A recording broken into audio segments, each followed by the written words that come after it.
All right, hello, and welcome to the Shark Stream. My name is Gage, aka As Shark, and it's Tuesday. It's Tuesday, July 21st, and we're playing Silent Hill Downpour again. Hello, Necromancer Kobold. Hello, Blam. Welcome, Af. Hello. What's been going on? I'm excited because we spent, obviously the entire first part of like Silent Hill Downpour is basically just like tutorial plus Devil's Pit. And as much, I love the Devil's Pit as a level, just kind of in general. Like, I think it is a fantastic little slice of that game, personally. But now we are going to be getting into like our first, like, within the town proper level. Maybe, if I don't get sidetracked by side quests. I don't think I've got that many that, like, I can do right now is the thing. Like, we did the bank at the end of the last stream. I don't know what it was about, like... I like that horror games have side quests now. Like, more than... excuse me. Beyond just, like, here's a little extra thing that you can do to get, like, a better ending, or here's a little extra thing that you can do to get a new item and stuff like that. I like that horror games have side quests. You know? I have been... And it's just, like, going back to, like... I've been living in the early 10s recently, between playing this game on stream and the fact that I'm playing Dead Space 3 off stream. Because, this wasn't the first thing I had on my list of things to talk about today, but I might as well. So, if you're new here, rocking out to the theme of Hopasons, exactly. If you're new here, smaller bit of Acid Shark lore, or Gage lore, Acid Shark lore. Sometimes I'll find myself in a funk where I feel like I want to play a video game, but I don't know what to play. And consistently, the thing that I always seem to come back to, the thing that scratches that itch in a way that I cannot possibly describe, in just the way that a solid 7 out of 10 can hit, is Dead Space 3 for some reason.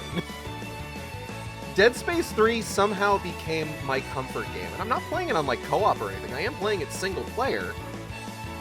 But it's just, like, anytime that, like, I am feeling down, feeling listless, it's just like, what should I do? I'll put on Dead Space 3. Hello, Kale. Welcome. So I've been playing Dead Space 3 off stream. I've been posting about it on Blue Sky. Because I love talking about that game. And Dead Space 3 was obviously one of, like, the earlier, like, I want to say survival horror, but I don't think Dead Space 3 is, like, strictly survival horror. It's a little bit more on, like, the action side of things. But one of the first horror games that has, like, a robust number of side quests. Then, of course, you've got Silent Hill Downpour, which we've seen has, like, a good amount of side quests. The Dead Space remake would also follow up on that. Dead Space remake side quests are phenomenal, quite frankly. I gotta clear my throat real quick. Excuse me. Evil Within 2's side quests are great. I'm not just saying that because I love Evil Within 2. Though I do. I am a little biased.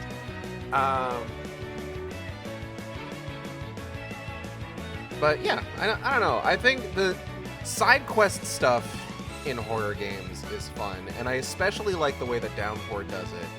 Where, like, each side quest is... You've got your side quest where it's just like, here's a fun little puzzle or a fun little activity that you can do. And we'll give you, like, some resources or a weapon or something like that. And then, like, you get the side quests in Downpour. And these are where the game, like, I honestly feel the game shines. This is also a perfect stream for me after making some banger barbecue pork. The kind of side quests where Downpour really shines are the ones that are like entire little stories in and of themselves. I'm talking like, hold on, I got a list I pulled up.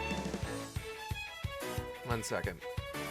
Cinema Verite, Stolen Goods, The Gramophone. I would even go so far, like, Ribbons is a devastating side quest to do. Like, if you're familiar with the various side quests in Downpour, Ribbons is a rough one. And I don't know if the specific way in which it's rough, I'm not sure if it's in how specifically the developers intended it. It's kind of one of those things where, okay,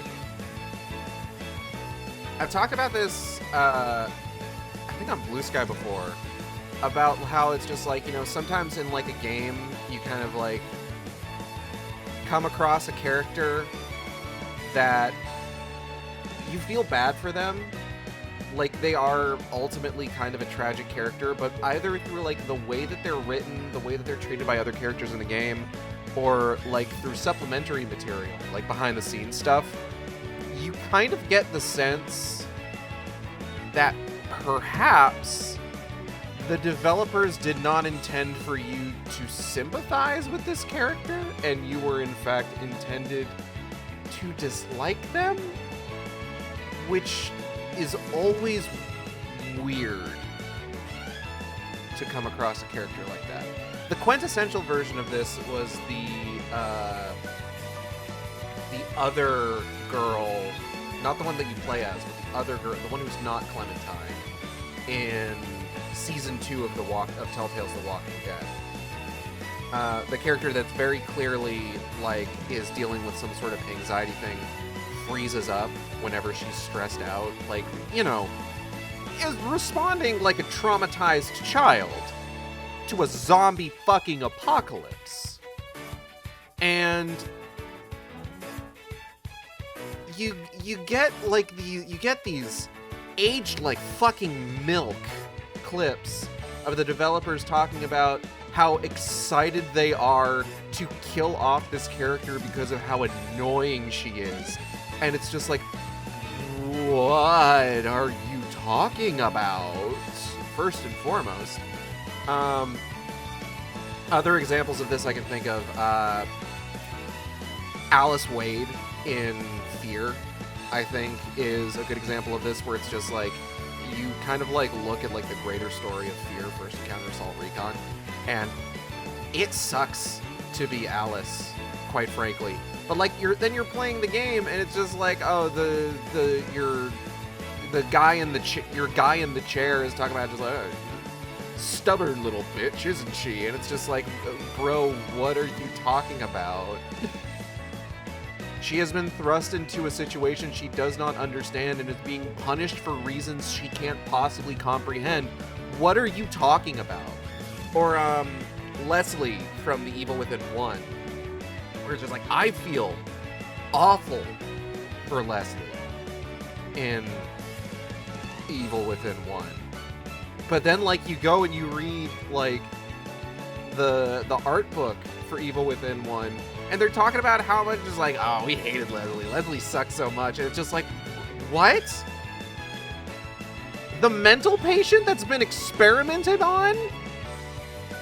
From both sides of like the fucking spectrum here, where he's like, his physical self is being experimented on, and then his mental self is being prepped to be body jacked?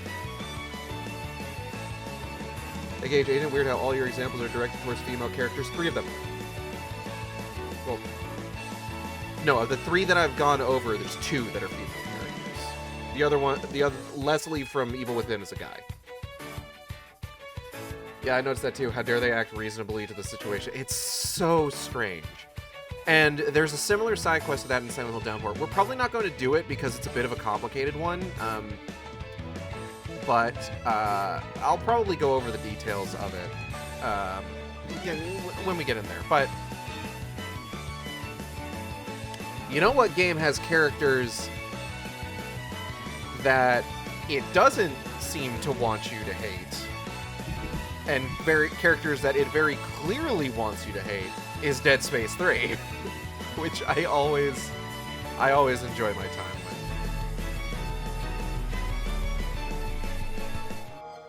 Dead Space 3 has such dickhead fucking characters, and I love them so much.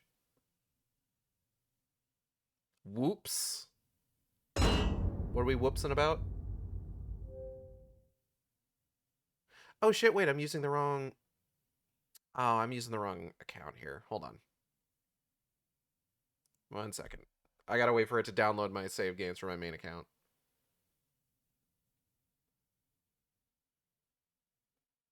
You mean like Elton John from Dead Space? I love the villain for Dead Space 3, is the thing.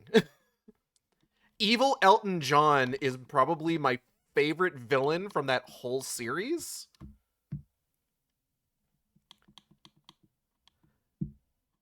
Which, full disclosure, I have my reasons for. I like that he is a genuinely committed crazy cultist and not like somebody who is just doing this for the bit or doing this for like ulterior motives. The fact that he is 100% a true believer makes him so genuinely interesting. Also, he's a cunt.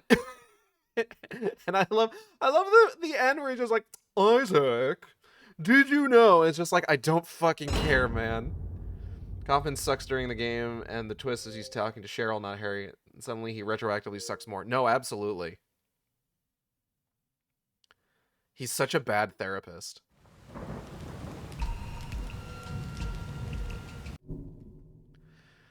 No, I love the characters in Dead Space 3 that are just assholes. Like, Norton is so funny. Edward Norton, Dead Space 3. Funniest character of the 2010s. All of humanity is at stake, and all he fucking cares about is the fact that because his girl's ex is in the picture. I applaud Chapman for trying to do psychoanalyze, but holy shit, what a fumble if you take a face value thing we're supposed to agree on. Yeah, no, for sure. Like, you know, at least, like, Until Dawn had it where it was just like, oh, none of this is actually real. It's a fake therapist, but it's just like... Shatmems does not have that excuse. Okay.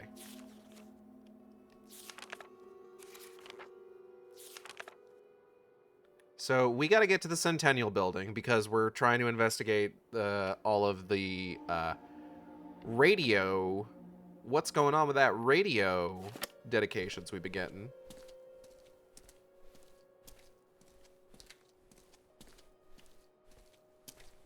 Figuring out my buttons. I know which one throws the axe. I'm not going to press it. Because I'm a smart boy. I'm a smart bitch. I know how things work. Thinking about Silent Hill, I shared with a coworker the bit about electroshock therapy. Oh, the one from like Homecoming where it's like you find the document that's just like, oh, we've had a lot of success with shutting patients up by pushing the electroshock just past the seizure threshold. And it's just like, I'm sorry, you're what? You what, mate?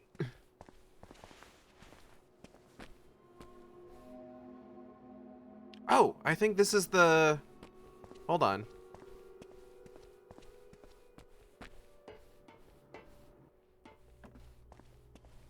I think this might be the one. There he is. Hey, big fella, how's it hanging? Damn rain never lets up, does it? Man can catch his death out here. Of course, if you could spare something to eat, I could show you another way to get around town, keep your head dry. What do you say, friend? That's a fair trade, ain't it? Yeah, that makes sense. I'll let you know if I find a mysterious, mysterious vending machine with a chocolate bar in it. That and the TBF bit about its modern help with depression. Yeah, because, what was it? Pat was talking about how apparently it actually can be helpful if it's set just below the seizure threshold, if I recall correctly. They did very good with reducing symptoms. G-Man, IDK, if someone gets shocked every time they show a symptom, I too would stop exhibiting behavior. Pavlov, but bad. Badlov. Fucking got him.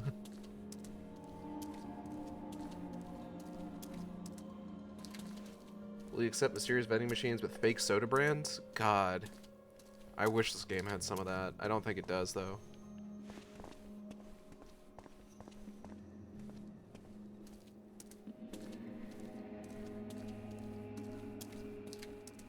God. I miss funny fake soda brands. I should replay Fear sometime.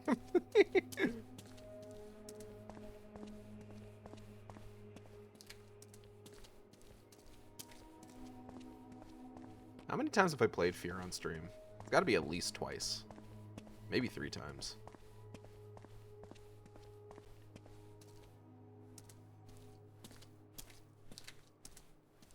There's a light on here. It's not a building I can get into, though. Where am I going?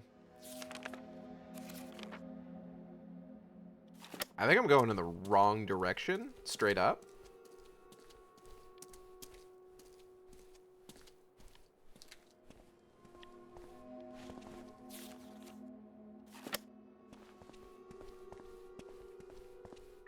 Ah, shit. Hello, sir. Can I help you?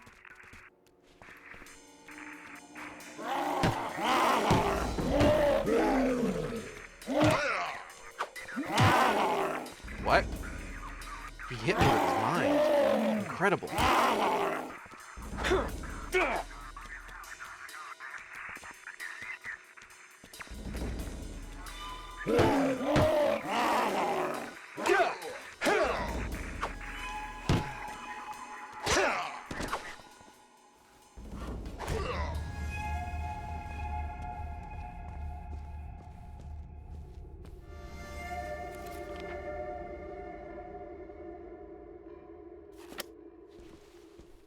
Still kind of trying to figure out. I think I went backwards.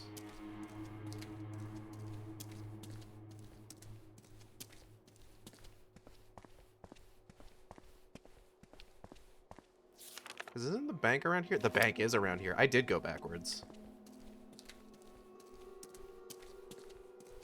Oh, let's try and remember where this is. Where's this? This is Lansdale, just south of the bank. Okay. I failed Morgan Lansdale. We haven't started playing that game yet. One day. One day we'll get back to doing the weekly rotation. I gotta tell you, it's fucking... Trying to do, like, proper, like, scheduling when I am, like, blitzing through games like this, rather than doing, like, a normal weekly rotation schedule, is such a fucking hassle, because I don't know how long I'm gonna end up playing Downpour for. I could spend this entire week on Downpour, potentially. I probably won't. And then it's like, well, then what am I gonna play? Who knows?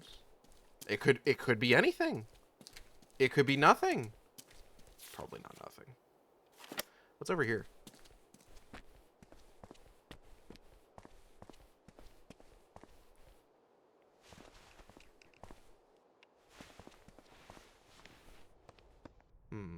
Funny buttons.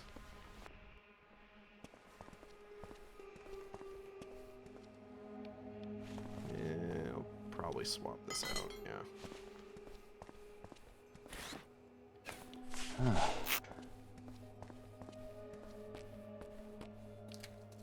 Oh my god, this is the...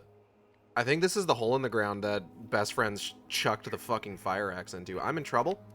I'm in trouble. I'm in trouble. I'm in trouble, actually.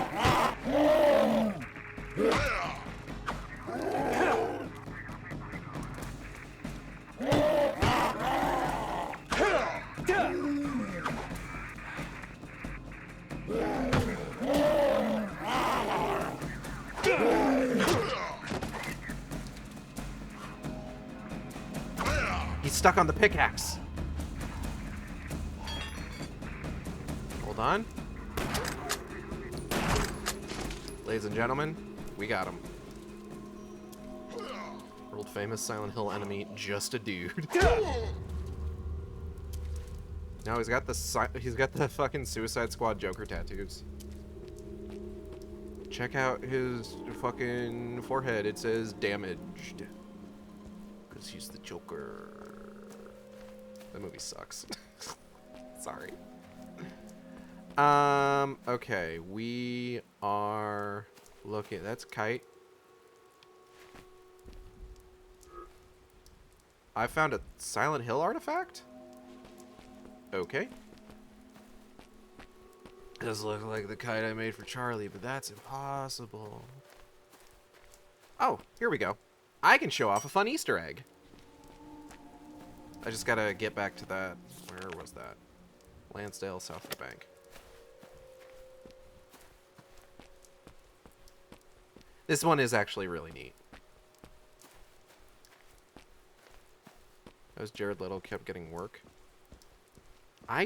So, it's a combination. I have to imagine it's a combination of a couple of things. Part of it is he helps fund some of the movies that he's in specifically so that he can be in them. Like, that's how Tron Ares happened, from what I understand. Beyond that, I have to imagine he has, like, some dirt on somebody to, like, keep getting him put in movies. Or maybe he's, like, really cheap to hire.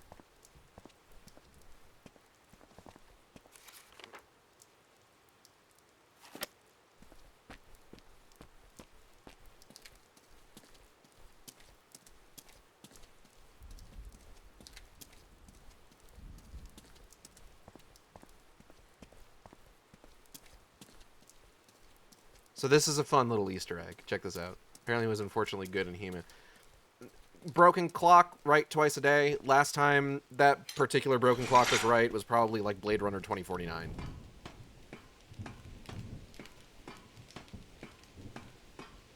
At least if I go see He-Man, I don't have to look at his stupid fucking face. Sorry. This place looks oddly familiar. Ooh, gun. Damn, whoever lives here is not leaving.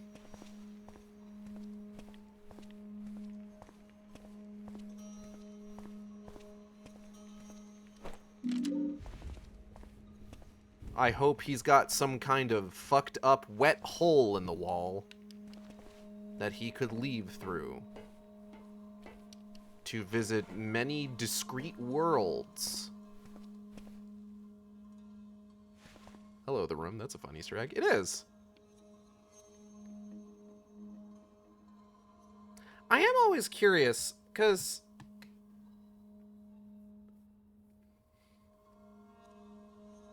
I feel like Silent Hill 4, despite not being like the most popular of the original Team Silent run of games, seems to be the one that gets referenced a lot, and quite frankly, I do think it is entirely because the door is so fucking iconic, right?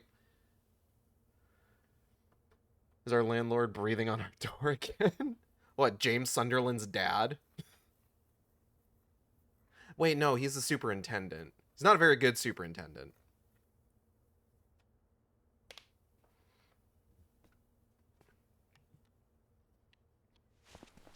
You can also see the rot in the wall over here where you would peek through into Eileen's room.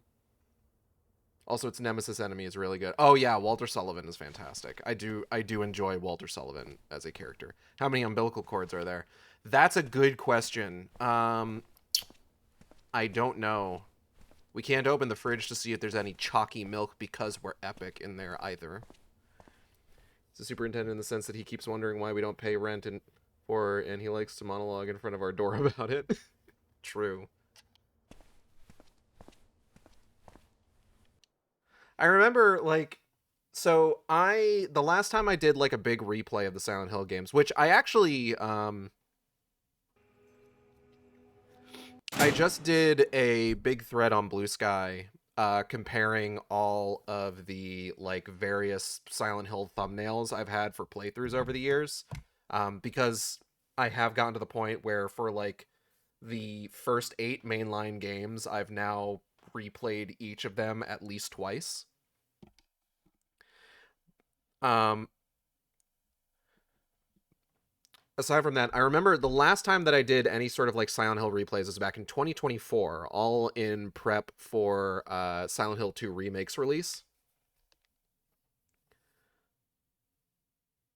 Like, how do you make a Silent Hill Nemesis enemy scarier than the last? Give him a gun. True. But yeah, I had played, I think, what was it? What order did I do those in? I want to say I played 1, 2, the medium, 3, 4. And I had specifically had to do the medium after 2 because they had announced, that was around the time they had announced when the Silent Hill 2 remake was actually going to release. And I had determined, like, okay, if they announce when it's coming out, I will make sure to, at the very least, get the medium out of the way, because I wasn't super looking forward to playing the medium, but I did want to, because, like, it's not a good game. It doesn't have a great message. But I wanted something to sort of, like, directly compare Silent Hill 2 Remake to.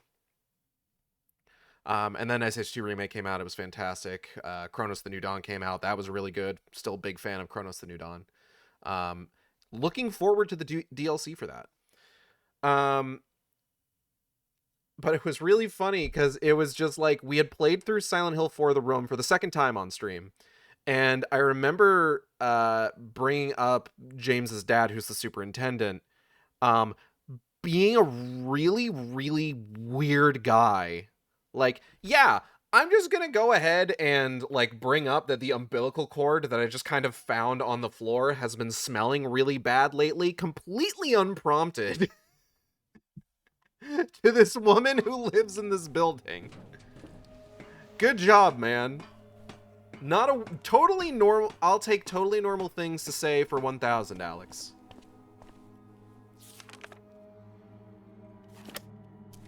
Absolutely insane thing to say.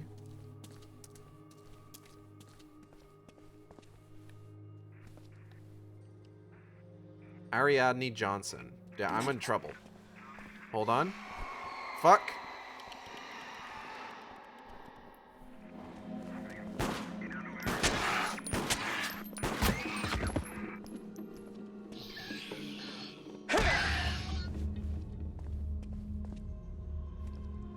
Ariadne Johnson. Date of birth, January 6, 1996. Missing April 11th. Height, 4'2", eyes brown, race Caucasian, age 8. Sex female, weight 48 pounds, hair dark brown. Ariadne was last seen on April 11th, around 2:15 p.m. while walking home from the Hillside Middle School. Ariadne suffers from severe autism and is prone to wandering away from home. She follows a fixed route home from her bus stop, marked by a series of colored ribbons placed by her mother.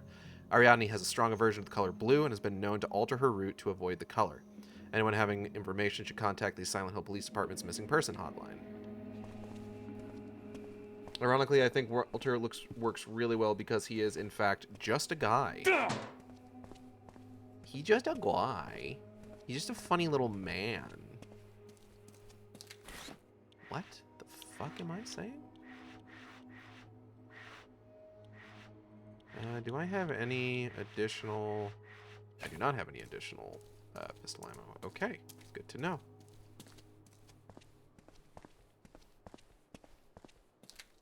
Ariadne Johnson is the subject of the ribbon quest. I have now gone in circle. No, I haven't gone in circles. This was a back and forth, like pretty direct. But yeah, then when it's just like, then I got to the Silent Hill 2 remake, I'm just like, huh. Yeah, you know what? I don't want to do Shadow Play, I'm going to be honest. I was just like, yeah, James Sunderland's kind of a weird guy, but like, now that we know what his dad was like, it's kind of makes sense.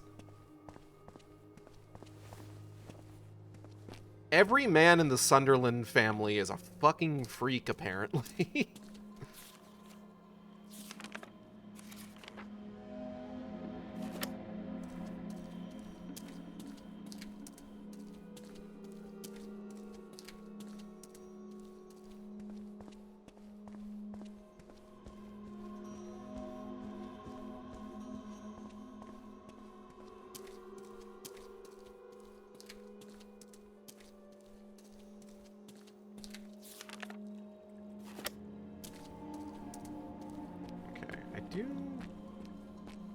Yeah, I'll head down this way. I think this is the alleyway where there's a weeping bat. Pretty sure.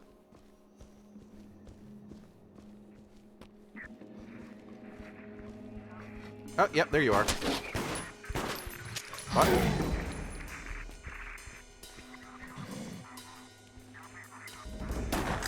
Damn it.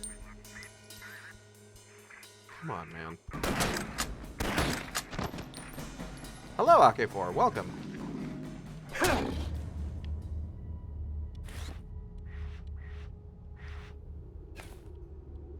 Alright, let's swap this out for something else. Drop the gun. Yeah, I'll take a wrench.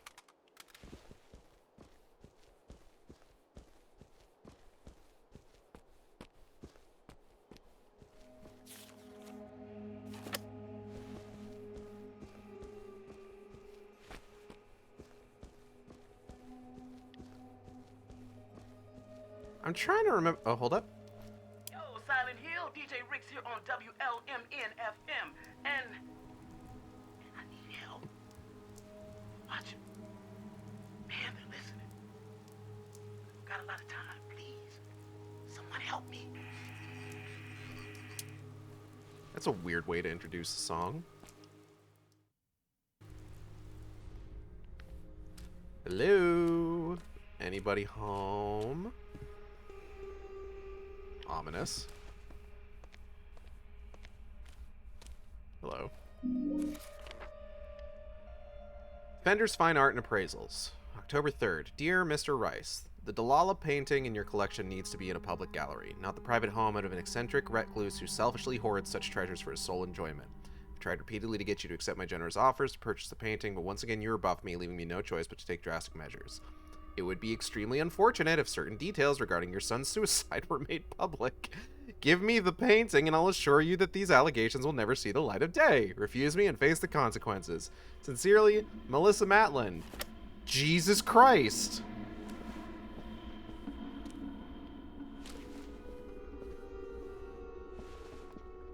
Melissa, are you sure you're a good person?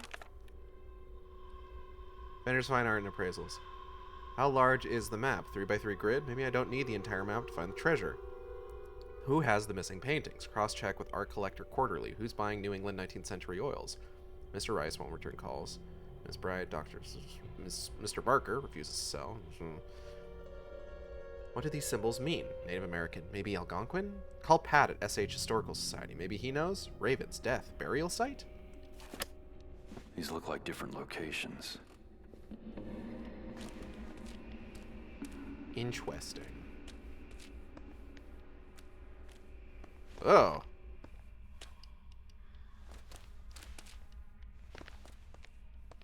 That's not great. Someone had a bad time in there. Is that an urn? Why is there an urn in the sink? No, something doesn't seem right about this at all. Oh. What am I picking up? Oh. Fender's Fine Art and Appraisal, September 14th. Dear Mr. Barker, thank you for returning my inquiry regarding the Liliana Shelley painting. It's wonderful to find another like-minded collector, especially one that's so familiar with the early work of this local artist. I was, however, extremely disappointed to hear you have chosen to reject my offer to acquire this piece for my gallery. You have to understand that we are assembling what the art review has called the most important extensive collection of Shelley's early oils ever displayed, and refusing to sell, blend the painting to the gallery is not only a disservice to Silent Hill, but an insult to the greater art community. Your refusal to support this celebration of Shelley's work will only lead to misfortune. I beg you to carefully reconsider my offer. Sincerely, Melissa Matlin. Melissa, you're not a good person. Like, what the hell? Girl, what?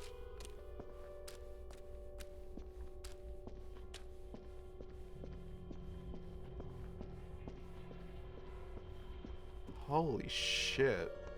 Alright, let's check that dark and foreboding stairwell.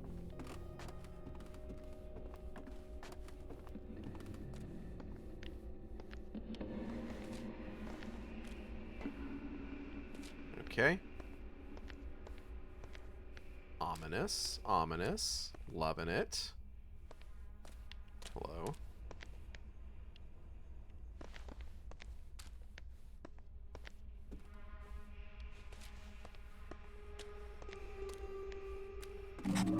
Oh. I see.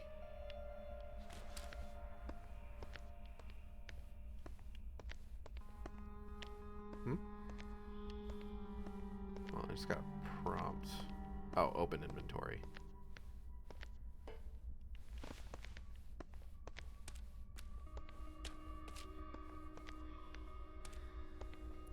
Suppose I might as well. I do have a few of these in my inventory as is. It's a piece of the map. Okay.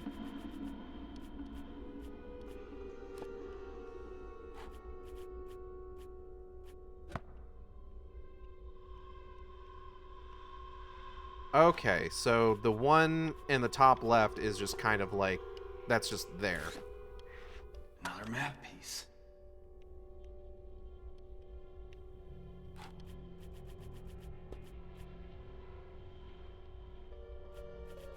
I'm not sure if any of these connect to anything yet.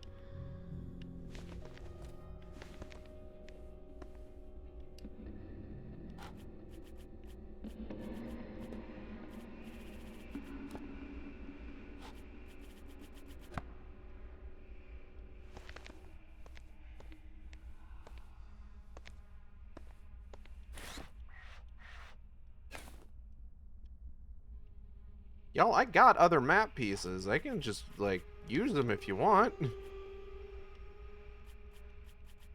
They don't need to be, like, rotated or anything, it doesn't seem like.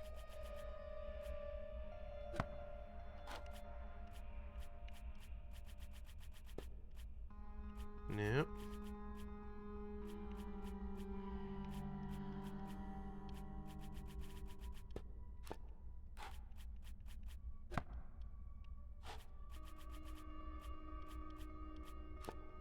Maybe like, yeah, maybe like that.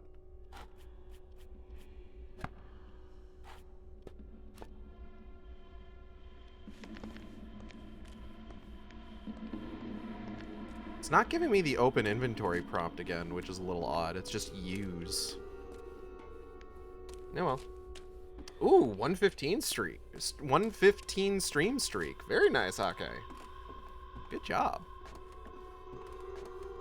Okay, well, the rain's probably stopped at this point, so we could probably just leave. Not have to worry about this right now.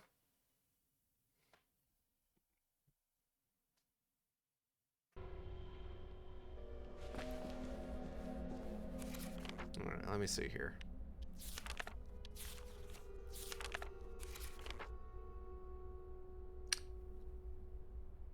I want to say... there were some other alleyways I noticed.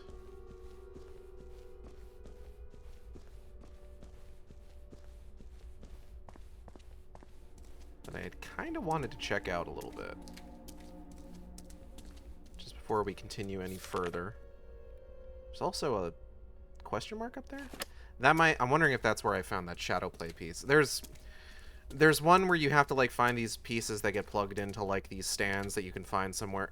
in a bunch of different places around Silent Hill, and you have to like shine your flashlight on them just right. It's a whole thing.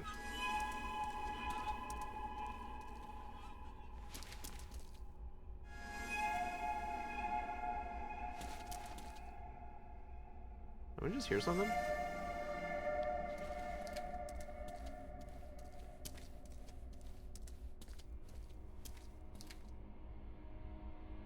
Okay.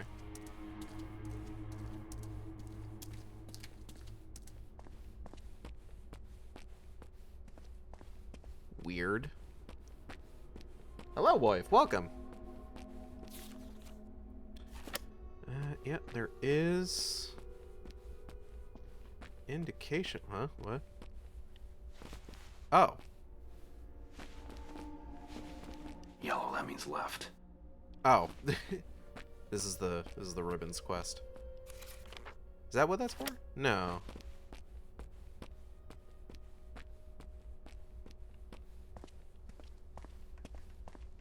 Oh, right. This was where the... Oh, hey, hold on.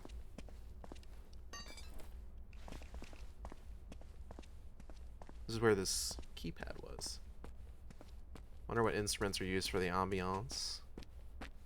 Not sure. Hello. Aaron Ashfield, apartment 8, 2909, Silent Hill 04107. Interesting. What could it mean? It's a code. It's 827.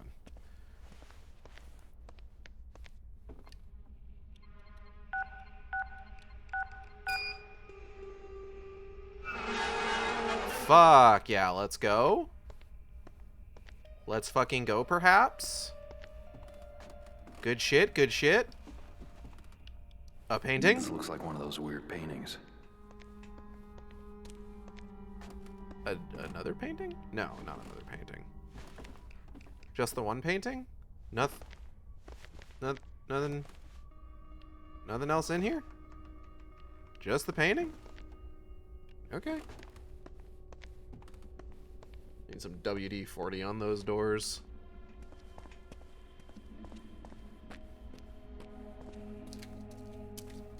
I think if you brought WD-40 to Silent Hill, it would just negate the town. Like, it would just be fixed.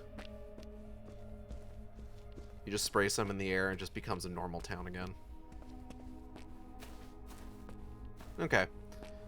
Well, I don't think there's any other sort of, like, major thing for us to do around town currently, because I want to say with the beggar's quest to like unlock like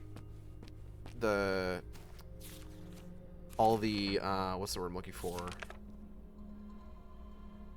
Quick travel stuff.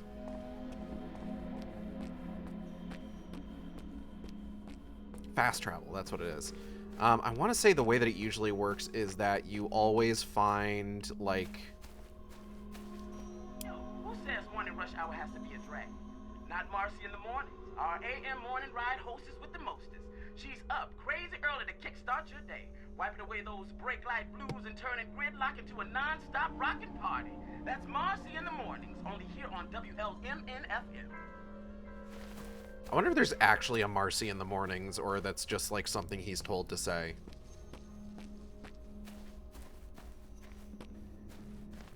It is a mystery. But yeah, I think for the Beggar's Quest line, the way that it works is that you always find the item that he's looking for in like the next area you get to. And then you have to like backtrack to find him to give him it, if I recall correctly. I could also be totally wrong. I may just straight up not remember where the vending machine is. Regardless, that one's not so super important.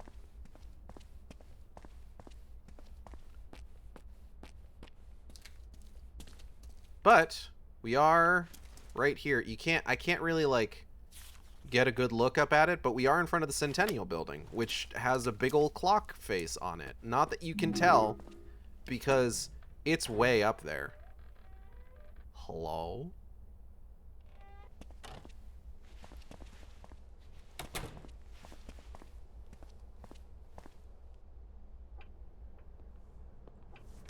These are my parole papers. Who is doing this? What do you want from me? What do you want from me? Backstory time.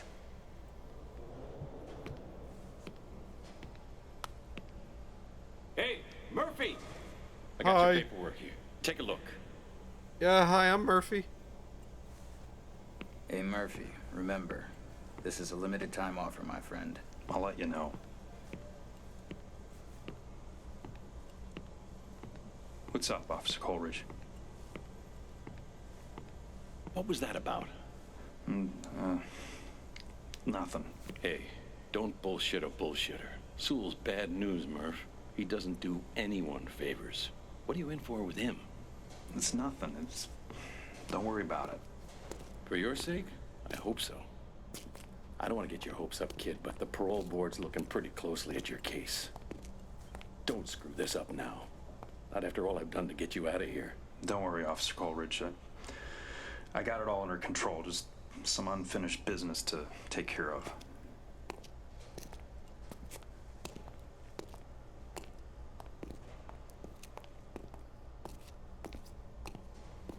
What the hell are you doing in here anyway, Murphy?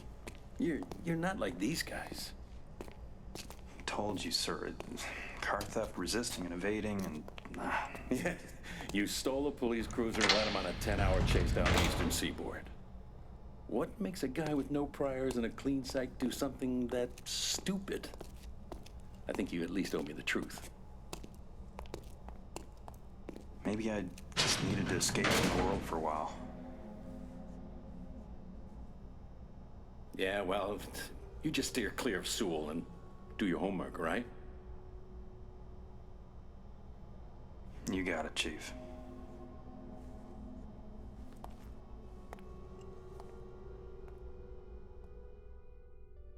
So, let's go ahead and recap here then. We start this game up in prison, beating up a dude in the showers.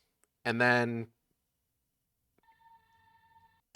scene cuts. Next thing we know, we are getting transferred to a maximum security prison. We have some like flashbacks of a boy, us running, crying to the heavens, getting our mugshot taken. And now we find out that Murphy was arrested for that document we found earlier where he stole a police cruiser and went on a fucking joyride with it. And we're also finding out dude was like a week away from getting released. What could it all mean? Why was he going to a maximum security prison, you may be wondering? Stay tuned, intrepid viewer. Can I, like, look at that document, actually? Hold on.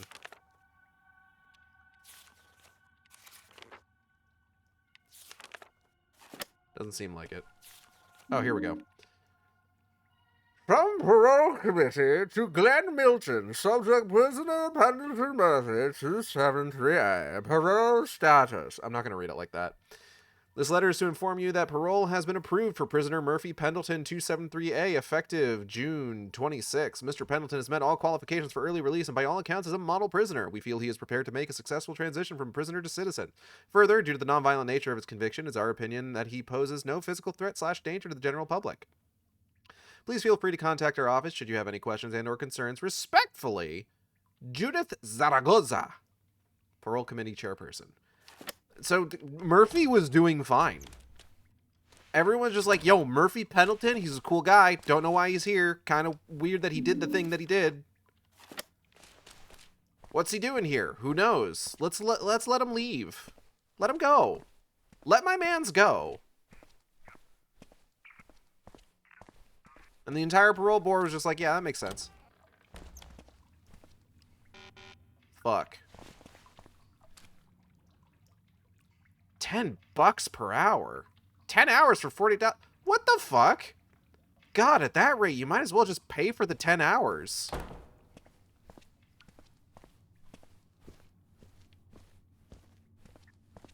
I don't know who's getting ripped off worse.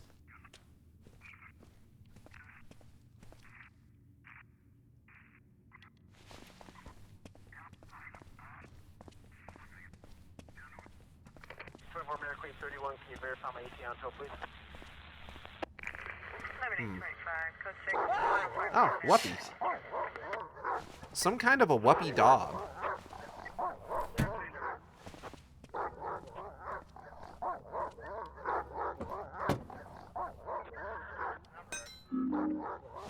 Alright, we got the forensic flashlight, which is going to be very useful for us. And I'm sure I am going to make all sorts of inappropriate jokes with my use of it.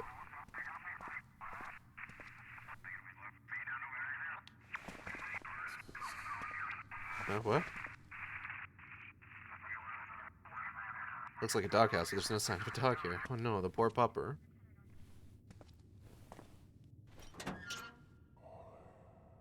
Okay. Blood. I see. I see. Interesting. Interesting. Oh shit!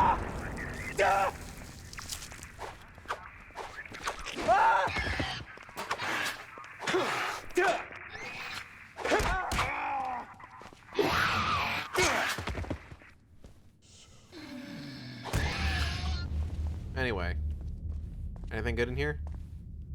Nope. It was all just to get me attacked.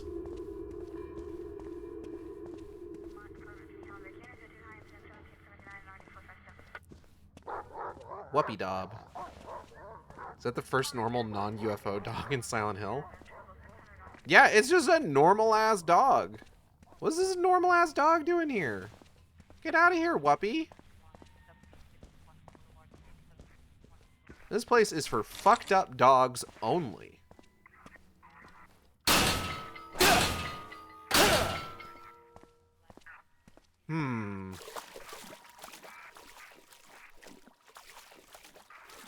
Too deep. Kind of surprised to let me get as far as I did.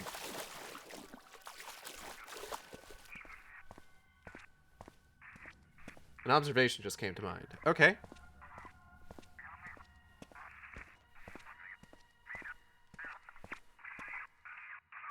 But before that, check this out.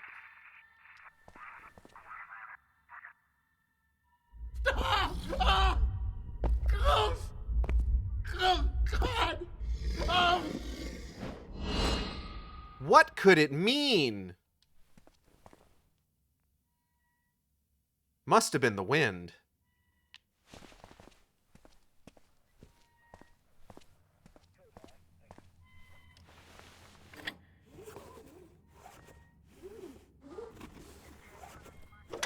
Yoink.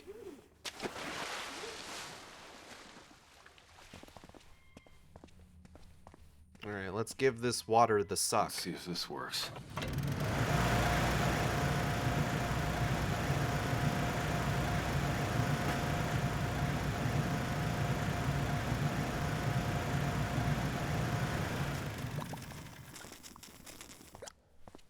We did it. We sucked the water. Good job, everyone. Observation just came to mind. Silent Hill 1 and 3 had a common thing where, like, it's a bird cage, you hear birds, but there are no birds, or there's a meow in the locker and it's shaking, but there's no cat inside. The kind of weird, there should be something here, or random fuck-off noises. True. Silent Hill 1 had it a little differently, where in the fog world, there is actually a cat, and in the other world is the one where there is not a cat. It's just a locker filled with blood, which is concerning for that cat. Huh. A wheeled chair. What we got here? Oh, a security card. Nice. Oh, what?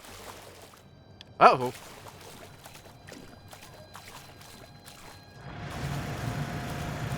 We have wheelchair sightings. I'll take those. Oh.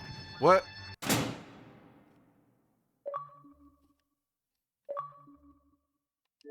Hold on a second.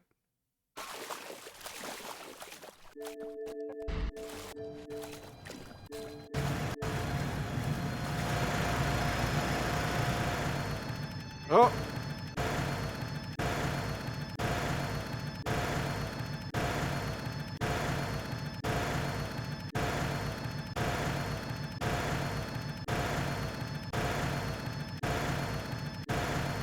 Y'all are seeing that, right?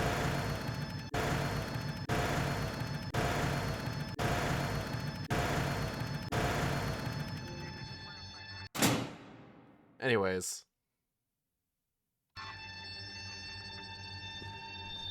There was a weeping bat here. It's gone now. Not that one.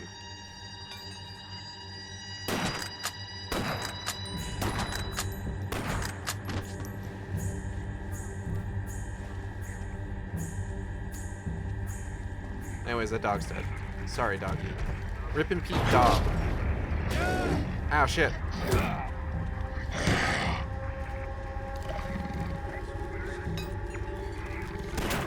Fuck.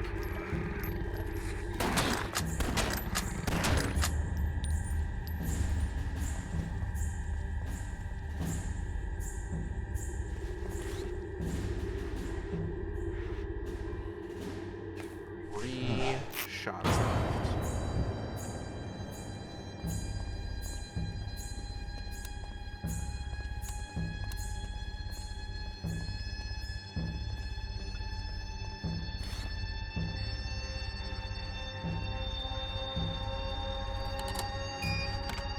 There's a bad boy in here.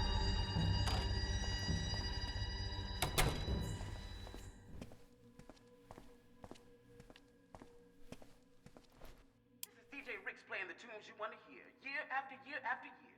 We've been together a long time, Silent Hill, and we ain't done with each other yet. You see, DJ Ricks got an important news flash for y'all, so perk up them ears. I know a way out of town. Oh. Ominous. Turn that off. Well. What's over here? Is it anything? Is it nothing? Health pack. Alright, let's hit this button and nothing weird or creepy will happen when I do. Uh-oh.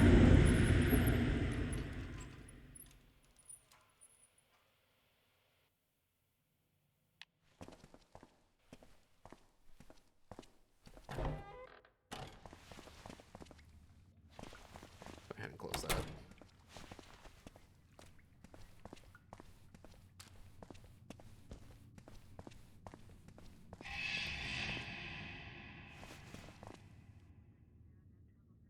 Fuck off. Mysterious wind.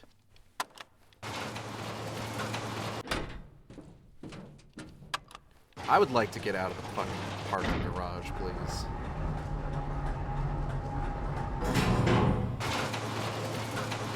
Welcome to the Silent Hill Archive and Library. Ah, box hell.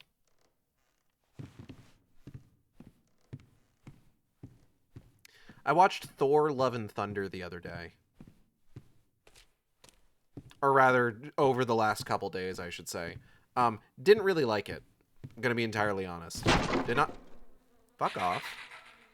Did not think it was particularly good.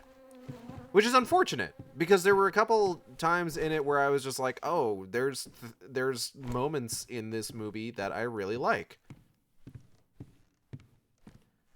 One of the weirdest things, though, I would say, with Love and Thunder versus, like, Ragnarok... This place doesn't look like a good library. Well, this isn't the library. This is the archive. Which, like, it's a messy archive, but this does look very archival.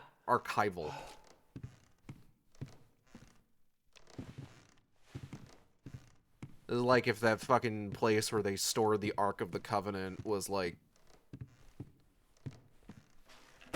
run by somebody with... I don't know. I'm gonna go ahead and put a pin on this joke. I don't think it's really going anywhere. Some Indiana Jones Dial of Destiny was bad. What's weird about Love and Thunder versus Ragnarok is that I really like the humor in Ragnarok. Ragnarok is a fun movie. All of the same kind of humor like they had in Ragnarok is, like, annoying in Love and Thunder. I could not tell you what, like, the difference is on a fundamental level. Moving to mobile. Okay.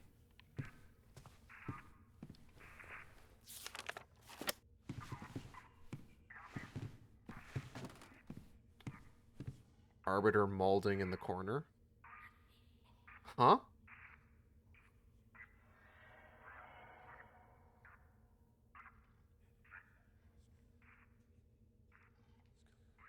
What?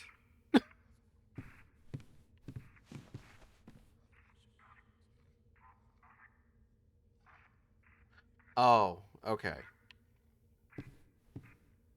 Get a load of this.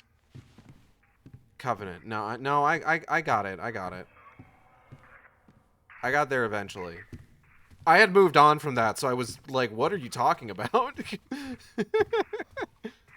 I was talking about something completely different all of a sudden. Wow, what a load of this.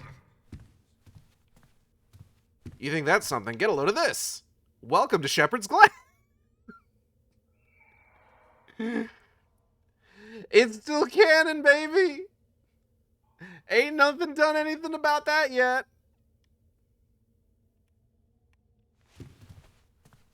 Woo! Nope.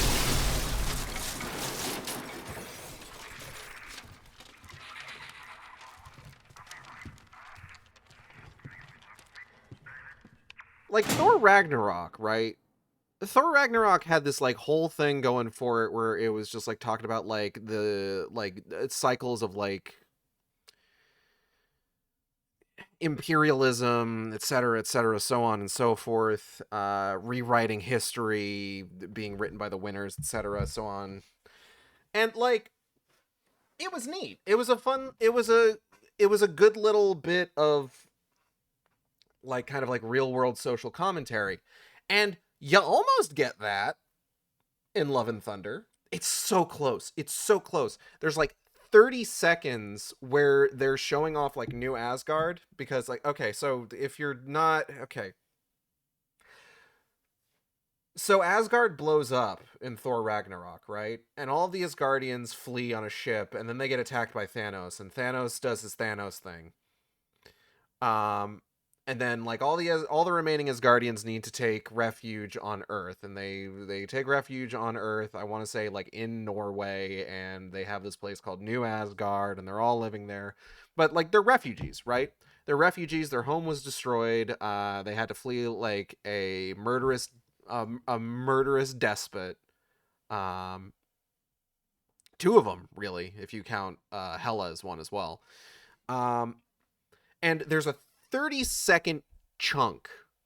Not even, I mean, it's longer than 30 seconds. There's more of it. But like where it's just like, you know, they've also got like the whole bit with the play and everything. But like they start doing this thing in Thor Love and Thunder where it's just like you're shown the populace of New Asgard turning their home into a tourist attraction, trading on their very cultural identity, and turning it into a spectacle in order to like be taken seriously in the world, right? Thor's one of those characters I felt MCU Marvel didn't know what to do with. You're not entirely wrong. It's genuinely like I remember seeing people just like why would they put an ice cream place called Infinity Cones with like the Thanos's big stupid glove in New Asgard? Wouldn't that be like kind of a sore point for the people of New Asgard? And it's just like, yeah, but that's kind of part of like the social commentary angle they're going with. At least for like a minute and a half before like the movie just kind of abandons the entire concept of it to get on with the whole shit with like the gods butcher. And I don't know. Jane Foster was back and I thought that was fun. I liked that. Liked seeing her again. Never sat right with me the way that that whole romance subplot was just kind of like written out off screen in Thor Ragnarok. Let's read this book. We have to find all the books that are covered in cum-stained fingerprints so that we can read them. Rome. Ceremony known as taking the auspices. Central to this practice was the augur, a priest who would examine the movement and behavior of birds, then extrapolate from it the will of the gods. For a time, war, politics, and commerce were driven by these specialized priests. Go this guy. Another type of specialized priest of divination in ancient Rome was the haruspices. Unlike the augur, who believed they could tell the future through the observation of elements of the living natural world, haruspices... Haruspices. Well, not the worst in this feeling. Thor shouldn't be a complicated character to adapt. Yeah. Haruspices made their predictions by sacrificing animals, especially birds and sheep. These animals were typically purified with blessed waters prior to slaughter. Then the livers and entrails were carefully removed and examined for signs of future events. It was just such a haruspice, Titus Vestricius Spurina, that warned Julius Caesar, Julius Caesar about the danger on... Ends there. What kind of danger could Julius Caesar have possibly been in? We may never know.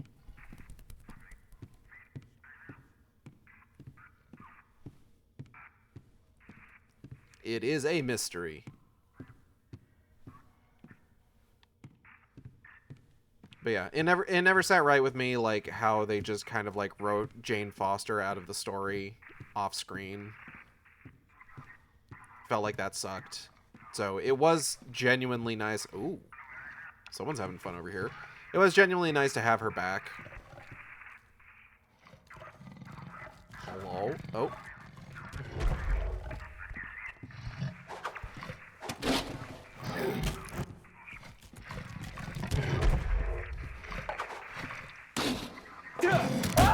Ouch! He slapped my shit. Fuck! I got Goomba stomped.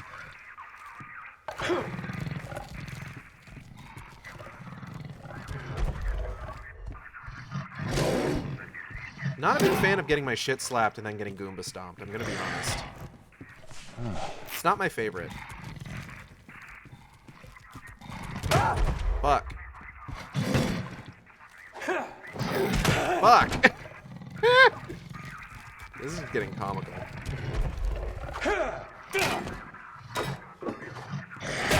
Ow, fuck.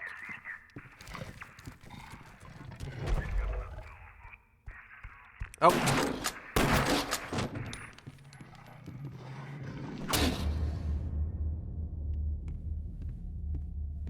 Anyways. Invoke my act. Internal Memorandum, Ryall State Prison. From Warden Glenn Milton to Captain Brian Handley. Subject, Prisoner Patrick Napier. Deceased.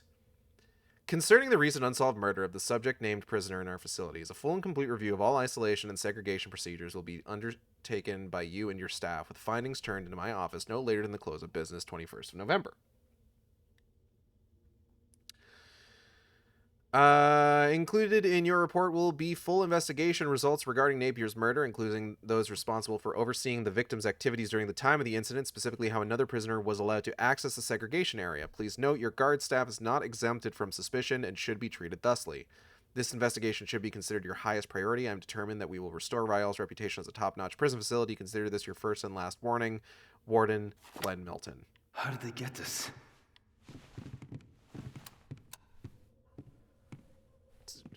So to be clear, Patrick Napier was the dude we killed at the beginning of the game. Or that we beat the shit out of. Okay, I'm off work. Time to actually pay attention. Oh, hey, weird that they have this at a library. Yeah, it is strange, isn't it? Maybe not in a Silent Hill library. Like, that's pretty that would be pretty standard. I'm going to take this chair.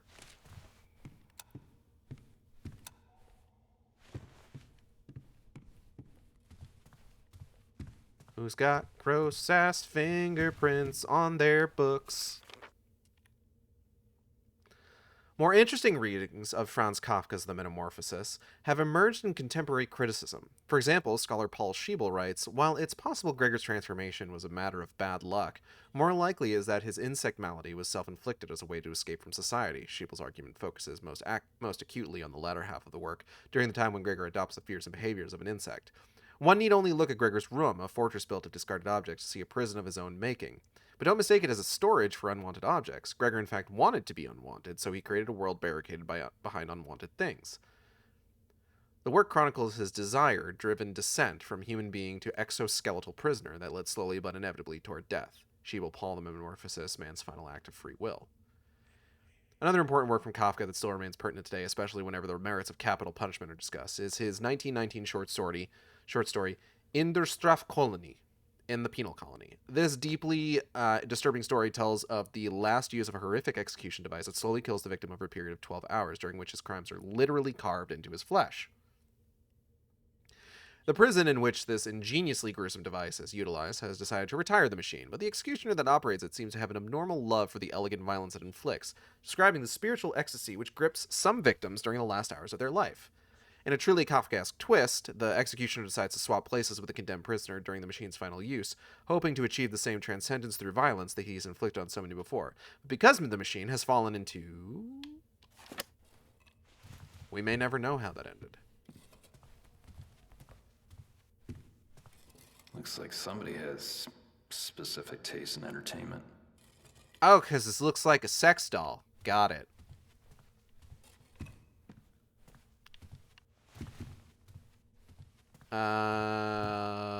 Okay. No more books over here.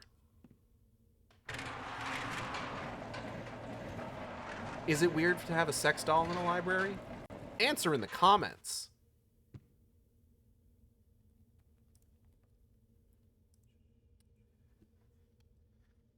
Oh, God. Hold on. I gotta... Ugh. No, next question. Debatable.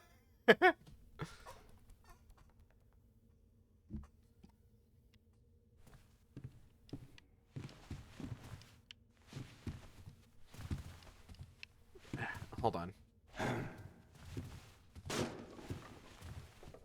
I will say there was one running bit in Thor Love and Thunder where it's just like Thor technically succeeding but fucking up in some sort of like massive unfixable way and then being like, another classic Thor adventure. That was pretty good. I thought that was a good bit. I enjoyed it. Okay. It was a good bit. I enjoyed the bit.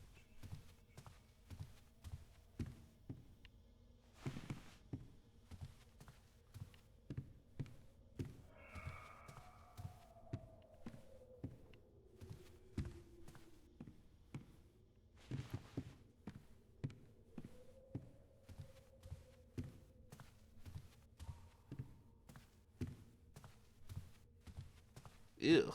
Let's touch up on this one. Entomology Volume 3. Apis mellifera, the honeybee. The bee is an interesting insect. According to all known laws of aviation... oh no, not a broken window. The books can get damaged. The bee is an interesting insect, and one that has quite a bit in common with us humans. Bees build and live in societies, hold down jobs, and communicate in a symbolic language. Like emoticons. I was about to say. These commonalities extend even further. Bees build prisons. These tiny penitentiaries are offset from the rest of the hive and are used primarily to detain hive beetles, pests that threaten the safety of the bee's home. Before long, the sentence is delivered and the death penalty rendered via lethal injection. It seems in hive law, beetles are guilty unless proven innocent. Yeah! Solitary honeybees are typically docile and rarely attack unless provoked to the extreme. When the bee does choose to attack, this single act of retribution is almost always fatal for the bee itself. The barbed stinger of the honeybee pulls the lancet deep into the skin of the victim, injecting 1 milligram of apitoxin. When the bee attempts to flee the scene of the crime, it finds that a large part of its abdomen, guts, nerve, and muscle tissue are torn from its body and left behind. Eviscerated, the bee dies shortly after, paying the ultimate price for revenge.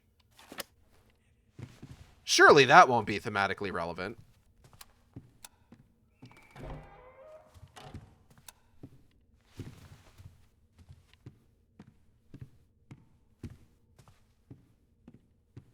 Surely. What else did I want to talk about today? There was... you know what? Since we're in a library, let's talk about this. So there was... oh, man.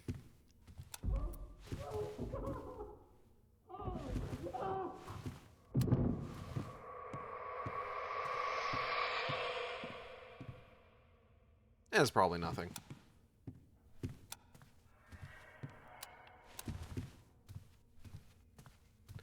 There is a post going around on Blue Sky today. We had our main character for the day. Essentially, like... okay. So I'm writing Wicked Game still. I posted the last couple of writers' commentaries over the last couple days. If you've been keeping up with Wicked Game, you should definitely check those out. But I'm writing Wicked Game, and I have described Wicked Game as a sex and violence focused fantasy story because I wanted to write a fantasy story like that. And like part of that obviously was because like, oh, you know, I wanted to write something with a bit more of an edge to it. Like I wanted to make my art hornier, as it were. And like I get the need for things like maybe some stories that are maybe lower stakes, fluff, if you will. It's all got its place in the narrative ecosystem.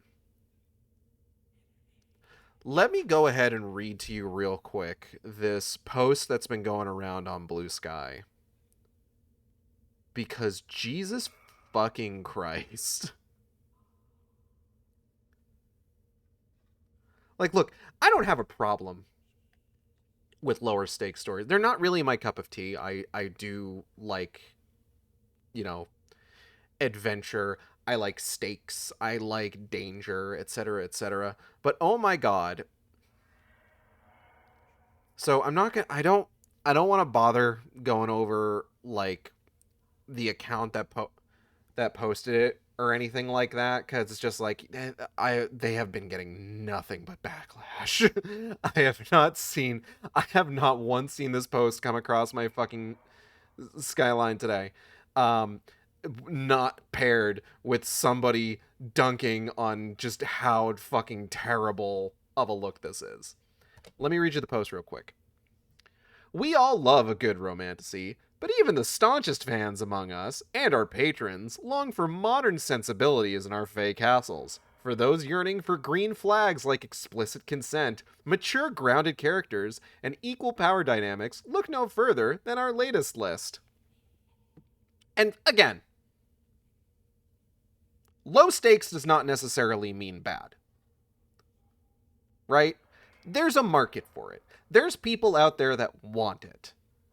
You don't necessarily need to be into the fucked up shit, and it's good for there to be options for people that don't want to deal with that. Life is grayscale. Exactly.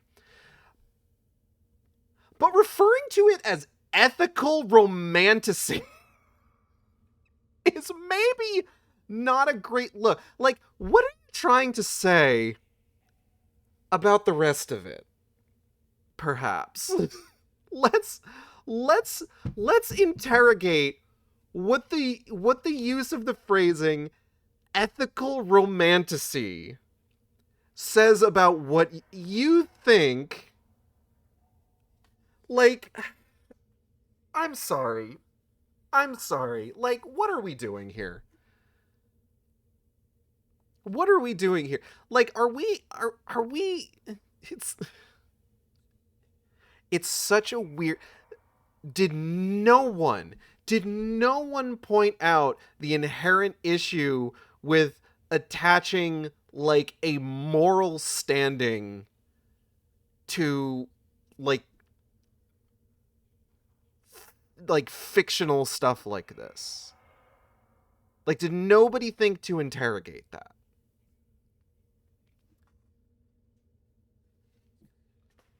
Ethical romantasy, all of the swoon, none of the ick. It's okay if you have icks. Ick as like a term, like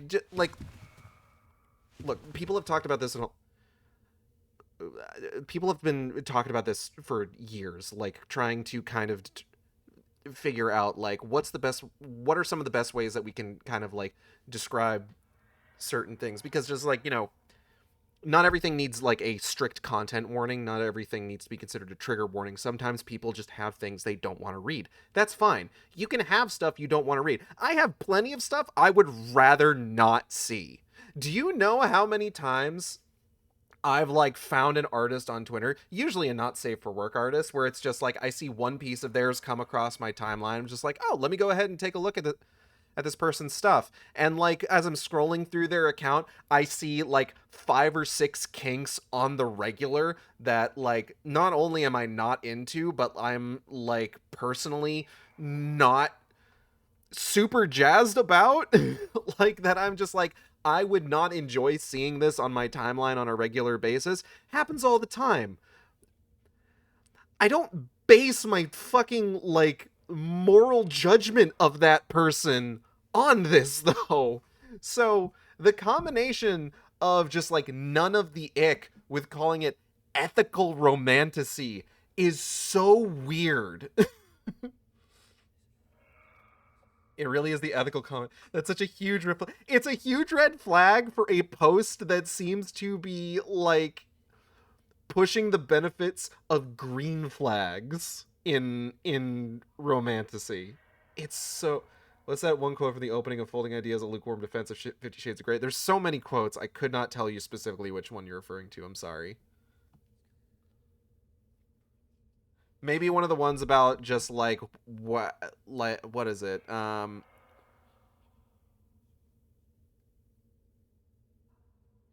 Intellectually, what do we gain from like pretending that there's not people that could engage with it like authentically, something like that. But it's just, it's so, why did you need to use the word ethical? That's so fluff, low stakes, anything that doesn't like attach a moral judgment to it. Fucking ethical. Are you listening to yourselves? Are you reading the things you're writing? What the hell? Oh my goodness. Like I said, I did put a comment out on it like at the time, because I was just like, what are we doing? But like I didn't want to like repost it personally because I was just like, they get it at this point, I'm sure. Rude. Like, they get it at this point, I'm sure. Like, they're already, like, going around and, like, removing the post from, like, people's quote posts, and it's just, like, I don't think I'm adding anything new to the conversation, so I'm just gonna, like, not put myself in that. Damn, man, all over the projector? Come on. People gotta use that thing. I have a tinfoil theory. I am interested in your tinfoil theory, friend Kale. Every Kale in life is grayscale. Fiction comes in many flavors. This is someone being a high horse. What's the theory? Okay, I was browsing Blue Sky, and I have to quote this. Give me a moment. Sure thing. Take your time. I'm going to turn on this radio. You're listening to the DJ Rick Show on WLMN-FM, where the tracks are tight and the sweet melodies flow on and on. It's always a perfect day with DJ Rick, your on-air friend to the end. Ethical romantasy sounds like a pay-to-approve dragon movie. That is pretty good, actually.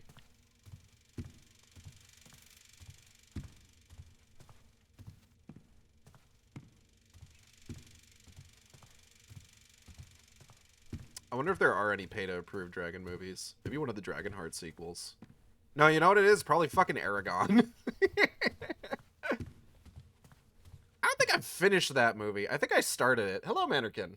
Some ethical romantasy for some ethical cooning.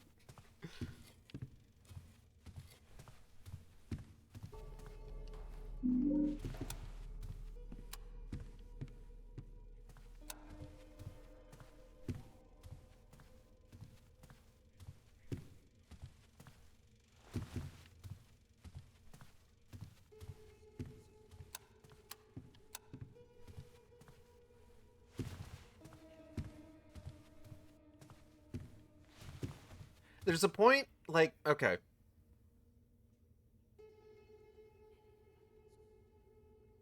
Words. Different words. That are strong and bad.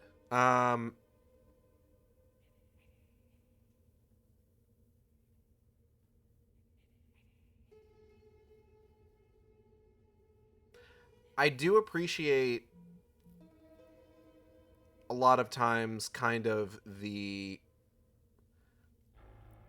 Aragon, where the main romance is between a young adult and the 100-plus-year-old elf that spends 2.5 books telling him no. Very ethical by their standards, probably.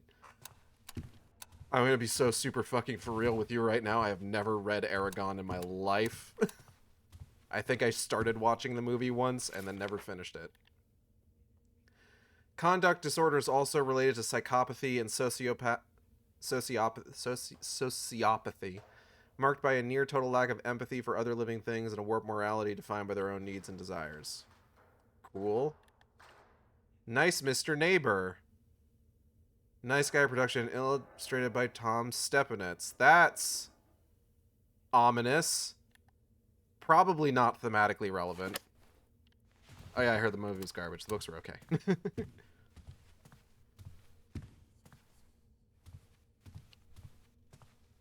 A lot of times discourse on the internet will like swing wildly in one direction or the other, and like a lot of times you can kind of tell like which side of the metronome you're on.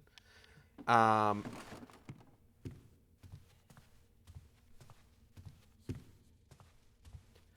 do sometimes worry that like the current moment that we're in, where we have like a lot of people kind of like rallying against the idea of like internet censorship, where it's just like, you know, policing fully fictional depictions of things versus like using any of that energy towards like stopping like real world instances of similar things. I do sometimes wonder that will like swing too far in one direction, where it's just like, no, everyone needs to be constantly okay with everything, even stuff that genuinely upsets you. And it's just like, you know, you don't necessarily need to be okay with things that genuinely upset you. Like, there's plenty of stuff that I straight up do not like. But I also just kind of mind my own business in a lot of cases. Check this out. When you lose someone you love. Damn. So true. What's the examine for? Is that just for the painting again? Yeah, it's for the painting again. Elevator. Damn. It's not waking. I don't have like a weapon or anything. Keypad. Don't know what that's gonna...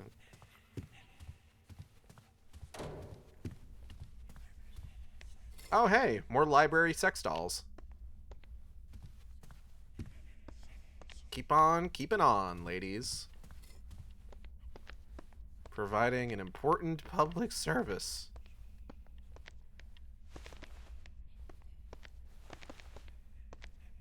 You can just go to the library and use your library card to check out any sex dolls they have on hand. This is a weird bit. What am I talking about?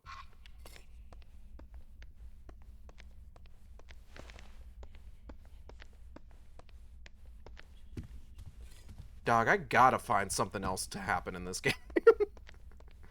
I'm just fucking saying things now. Oh, shit. Oh, fuck.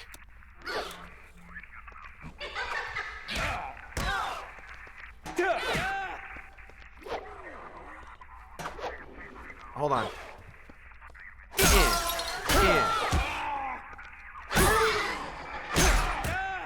Stop it.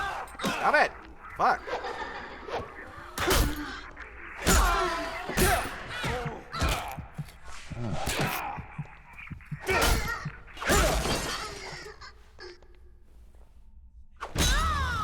There we go.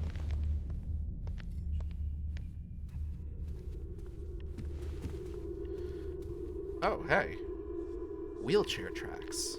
Ominous. What could it mean? Probably nothing.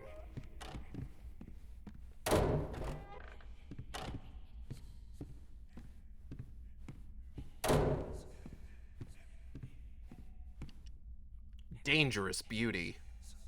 You can say that again. I just got my fucking shit rocked. These are dolls. We saw them a little bit earlier.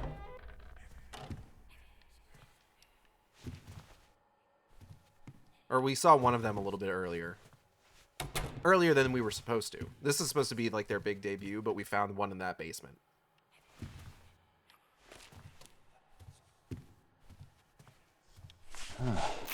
I like this room. This is a good room.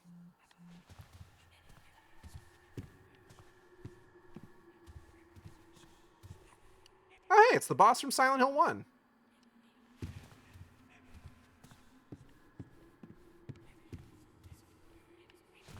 Can I find something that isn't an entire fucking fire hydrant, maybe? Like, this is a bit much.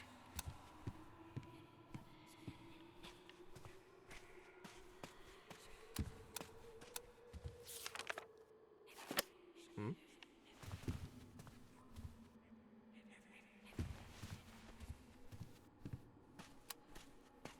It's the devil of the pit. Devil's pit. Cave of cheers.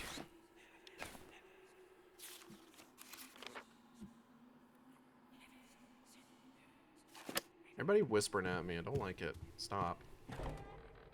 Leave me alone, actually? Excuse me, sir. I'm going to take this gun. Thank you. Cool. Thanks for the ID card, man.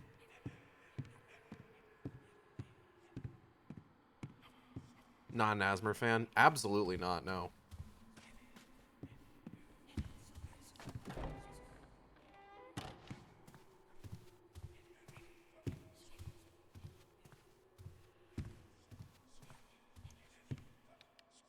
Devil's Pit Stop. Like, completely honest, full disclosure, no, I do not like Asmer.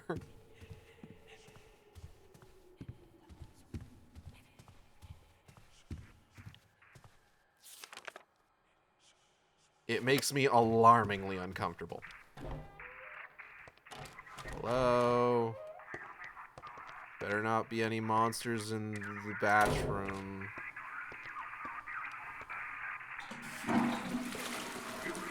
Trust yourself, Mark. What? You know more than you think you do. Okay. Hello? Nothing. What? Don't worry about it. Listen. Don't even worry about it. Look. Don't even worry about it. Cannot possibly stress enough how much you just shouldn't worry about it. Just don't even worry about it. Don't even worry about it. Stop. Pistol bullets. Thank you, mysterious voice spying on us in the John.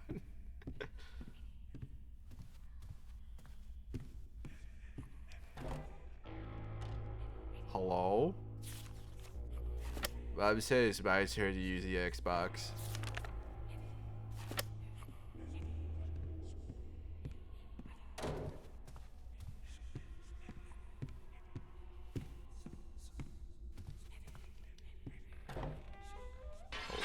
Oh shit!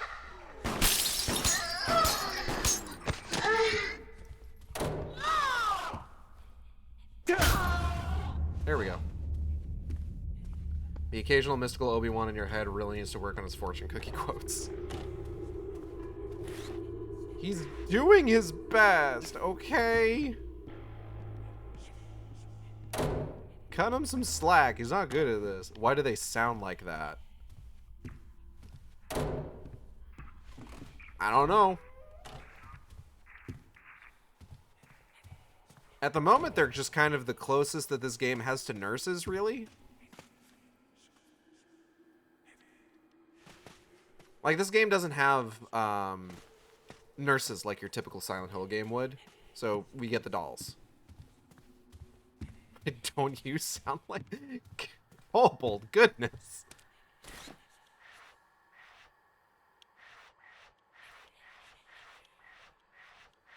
I could sound like that, but I don't know. I don't think anyone's earned that yet. Alright, what are we gonna have in here? Radio. What's going on with that radio? Hey, DJ Rick's here with another dedication on WLMN FM. This one rolls out from my girl Sally. Her little bro's stuck in Brookhaven getting his tonsils out. Well, all know nothing drags like a stint in the hospital. So on behalf of your sweet sister, here comes some music to heal by. No, my wife's definitely earned that. She has done 250 attacks in Art Fight over the course of the month. You consider she only got out of rehab on the 4th. She's been a goddamn machine. There's something written here. All right, let's take a look here.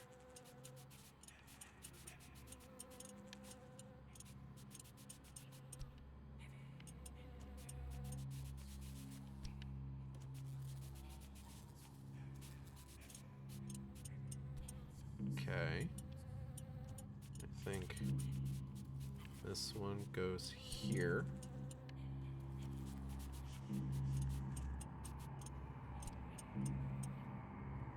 How is she pulling that off? She's just There's a get there. What are all these flies doing? Get out of here.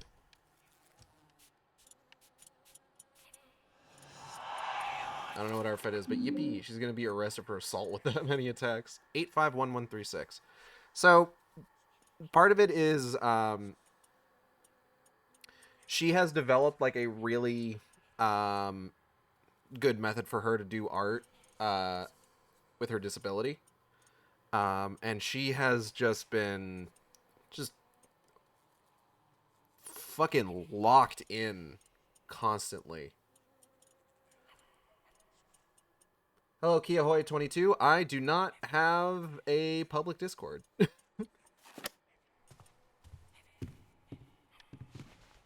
was it? A51136?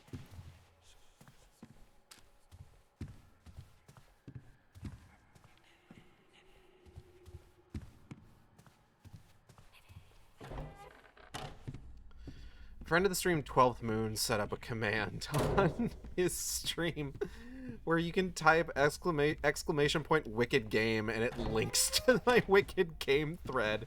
And it's just like, how does like a friend of mine have one of those set up and I don't?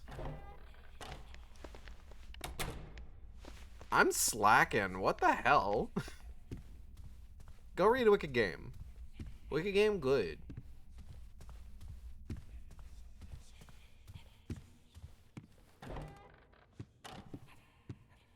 Now that I've finished all the writer commentaries, I'm probably going to spend the rest of July just kind of like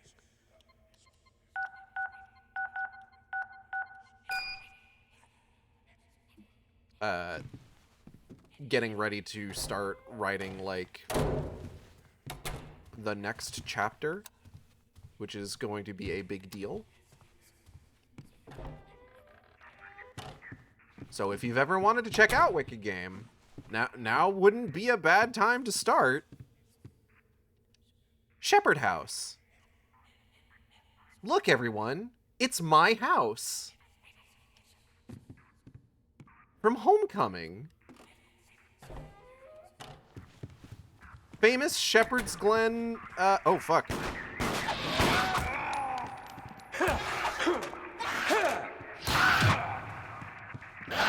Fuck, ow, shit.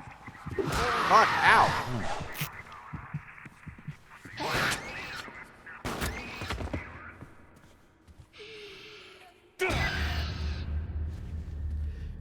Famous Shepherd's Glen landmark.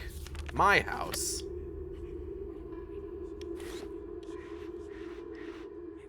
We are running low on ammo. I don't want to get rid of the rifle, though.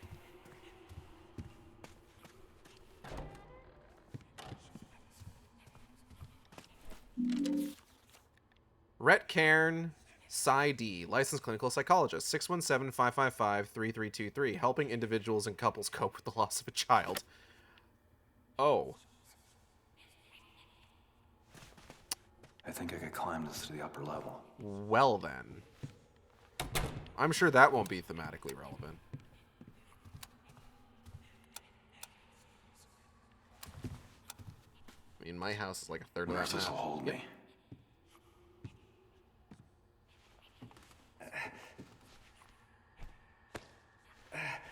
Seems like it held you pretty well, moif.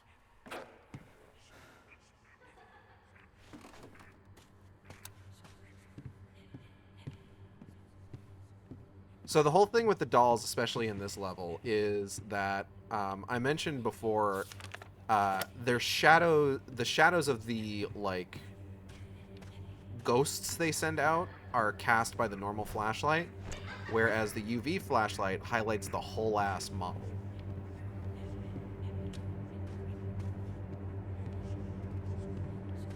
So they're a little bit easier to see and attack.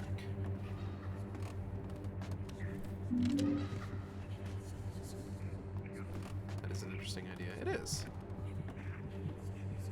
Anyways. Oh, look at her go. Oh, shit.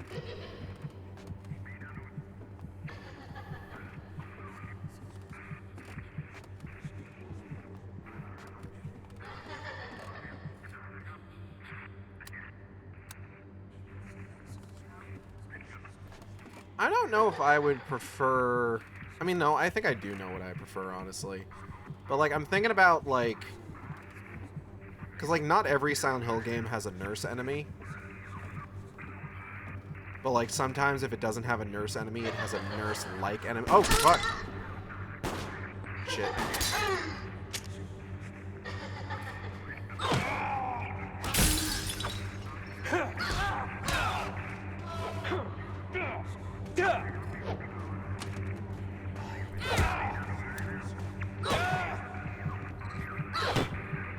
Oh, no! Murphy, what are you doing?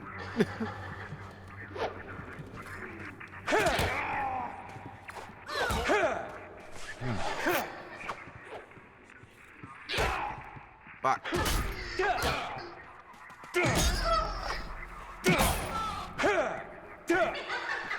Murphy, what are you aiming at? Oh. Fuck.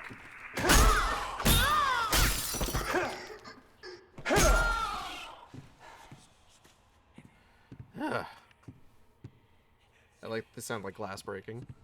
It's pretty good. Goodness gracious.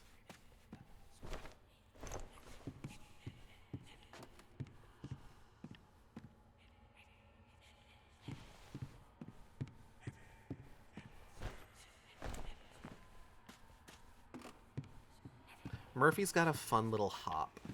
Like, look at that. Look at this, look at this. Whee!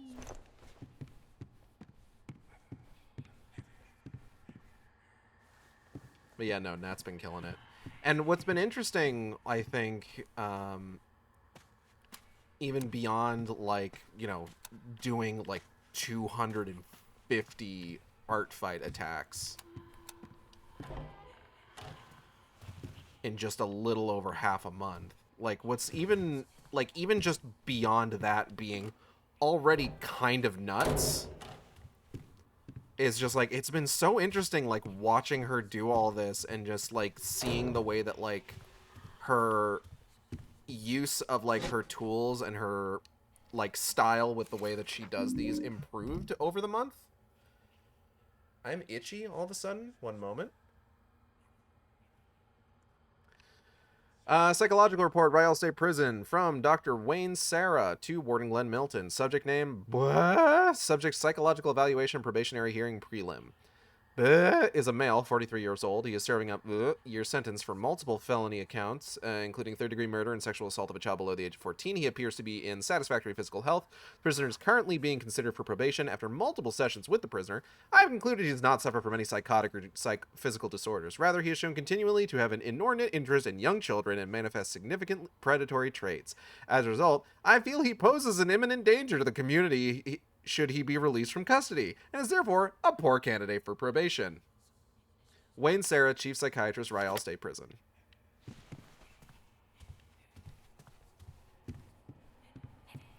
What could it mean?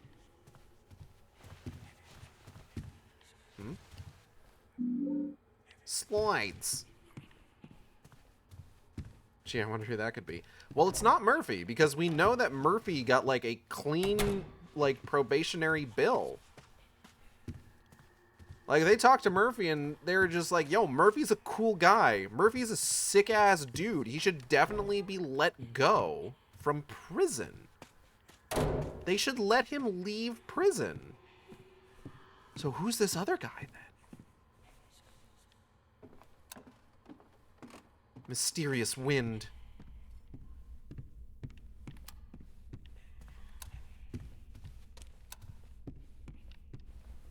Book. Now associated with PTSD, symptoms include anxiety, depression, loss of emotional drive, nightmares, inability to sleep, and social withdrawal. Such symptoms have been noted to follow natural disasters, combat, and even large-scale job layoffs. Though there is no single treatment for the condition, chemical options have proven helpful, and therapy can slow the condition or even prevent it if begun soon after the catalyst event. Conduct disorder is a common category of psychological disorder categorized by a compulsive impulse to violate the rights of others, cause destruction and mayhem to property, inflict physical harm or threats against others, and a general rebellion against social norms and established authority figures. In the most extreme forms, conduct disorder can include physical or verbal aggression and intimidation towards people and animals. Boing.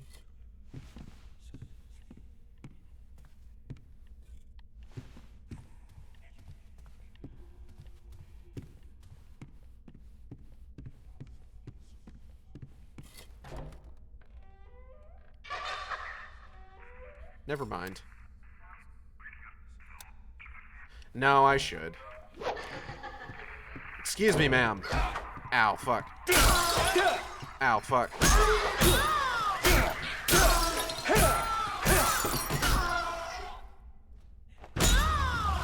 Okay, hold on. There's another one in here.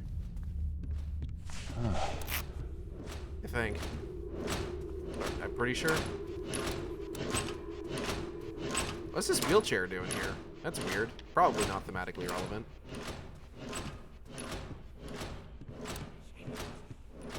Okay, 1 second. Let's just check to see if there's any books that we can take a look at.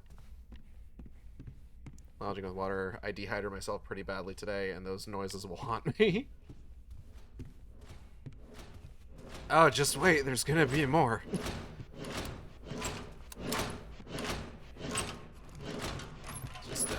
Get this out of here. Get out of here, you goober.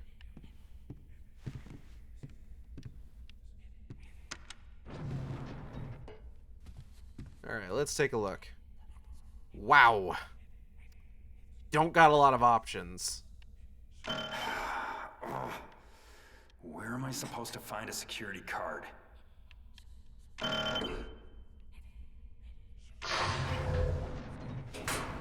Didn't we find a security card? We used it on a different door, that's right.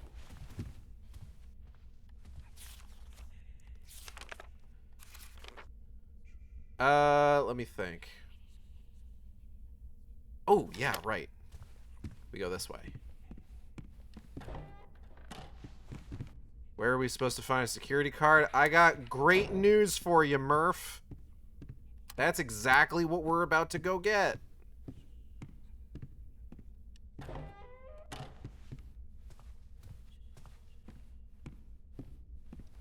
This station is huge. So this is the Centennial building. So there's actually like a bunch of different places in here. We started going through the archives. I think this is like a... What is this supposed to be? It's just a library? I guess it's a library. There's offices. We're in the video archive now.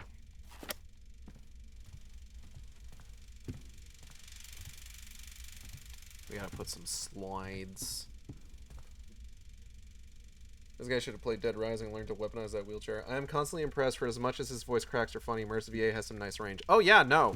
I remember a friend of the stream, Bob Vids, has talked in the past about like when he was playing this game, he was actually kind of surprised by how often Murphy's reactions to things in-game mirrored his own reactions. All those poor books everywhere. It's fine. They're getting enrichment. This is actually good for them. Alright, let's take a look here.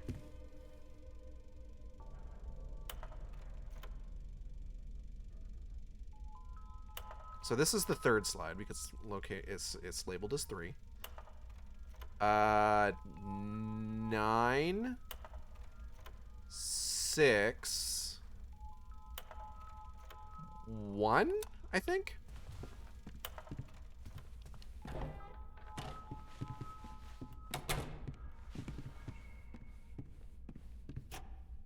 Let's see.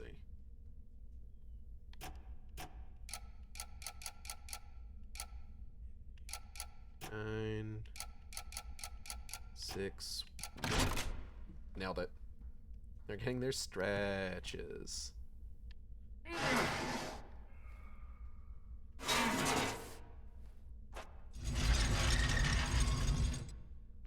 What else did I want to talk about today? I had like a whole list of shit. Hold on. I talked about the weird book thing.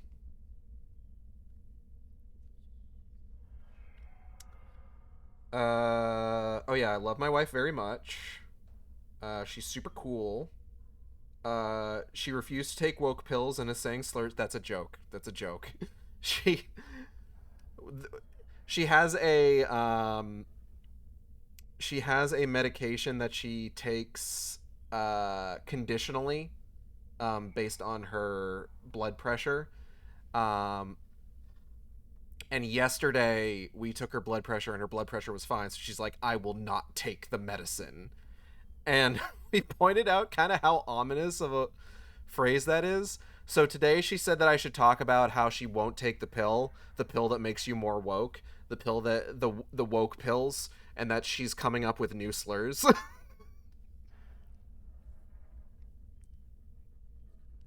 All is a joke, by the way. Those are jokes. For the record, she is not coming up with new slurs. I promise. Pray tell, what's a new slur? Stinky, apparently, according to her.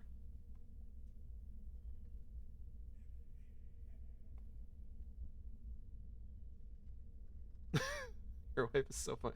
Natalie is very funny, and I love her a lot. Is there something else I wanted to talk about? I'm trying to think.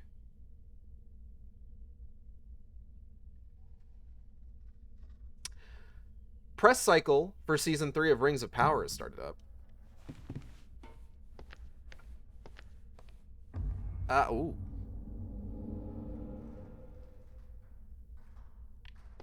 Anyway. What's going on in here?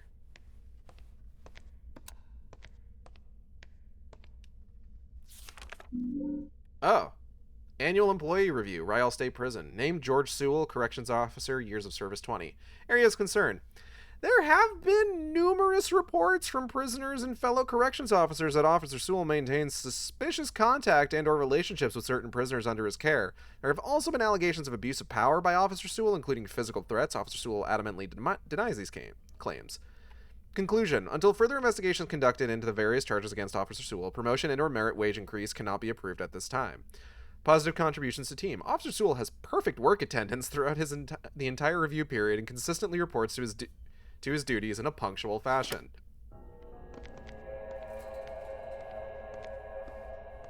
They couldn't think of anything else good to say about him, I guess. He's hanging out. Don't mind him. Stretching his back. Okay.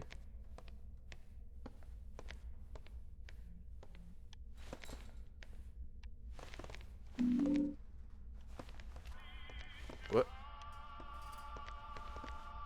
Oh god, we gotta turn that off or else I'm gonna get copyright claimed. So what's it gonna be, Wolfie? You and me gonna play ball? Or was all your hard work for nothing? Hi, I mean, the way I Sewell. see it, sort of a win-win situation, right? Guys like Napier, they've got no business breathing the same air as you and me, right? Now, the courts and the bleeding hearts out there insist we sequester guys like him away from the general population for their safety. Can you believe that shit? For their safety. Let me ask you this. What about Charlie's safety, huh? So this is how it's gonna work.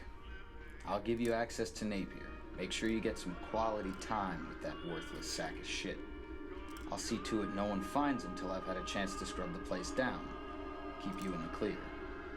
But in exchange, you're gonna owe me a favor. Think you can do that for me, sport?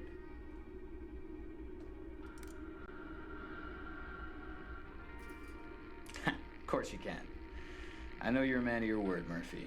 You be a straight shooter with me, I'll be a straight shooter with you.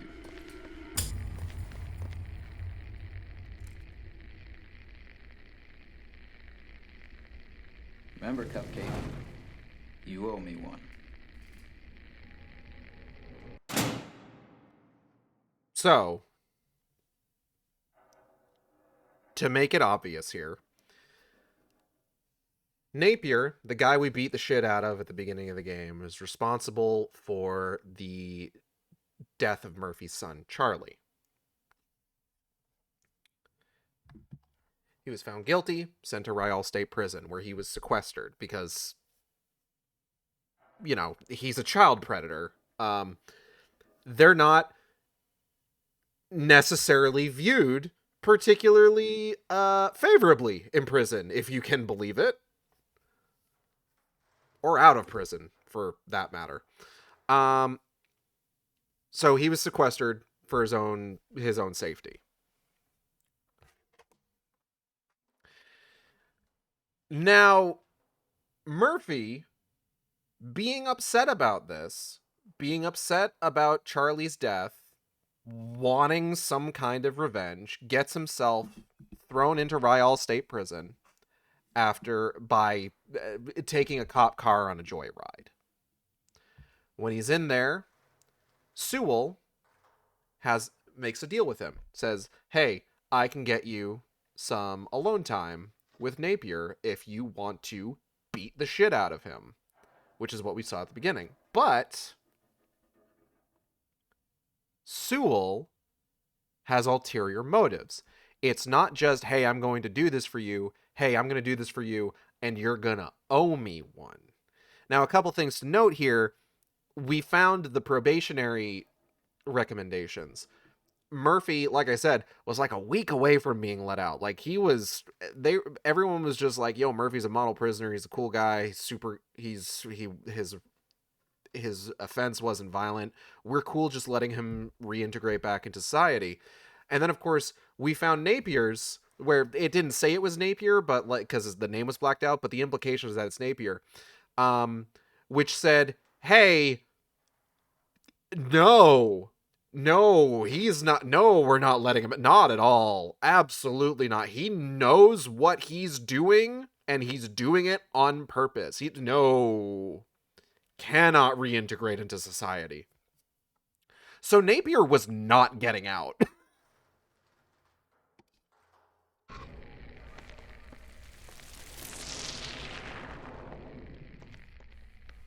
Now, Napier not getting out, obviously, wasn't enough for Murphy, who decided to make a decision about that sort of thing. Now, how do we get from Sewell being like, hey, I'll give you some alone time with Napier and you'll owe me, to Murphy ending up getting transferred to a Supermax prison? Or not Supermax, a maximum security prison. It's interesting that there are like the opposite of Otherworld incursions with the memories melting into view. Yeah, no, it's super cool. Just fucking fly on my pop filter. Anyways, we got a ID card now. We can get up to this one. Let's go see DJ Ricks. Yeah, oh god. Gage, your wife just called me a sconza. I think that's a new slur. What?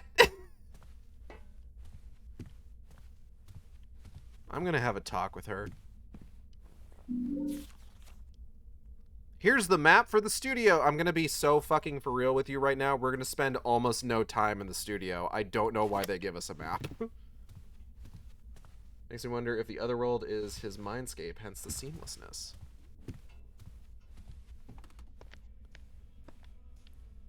Who can say? It is a mystery.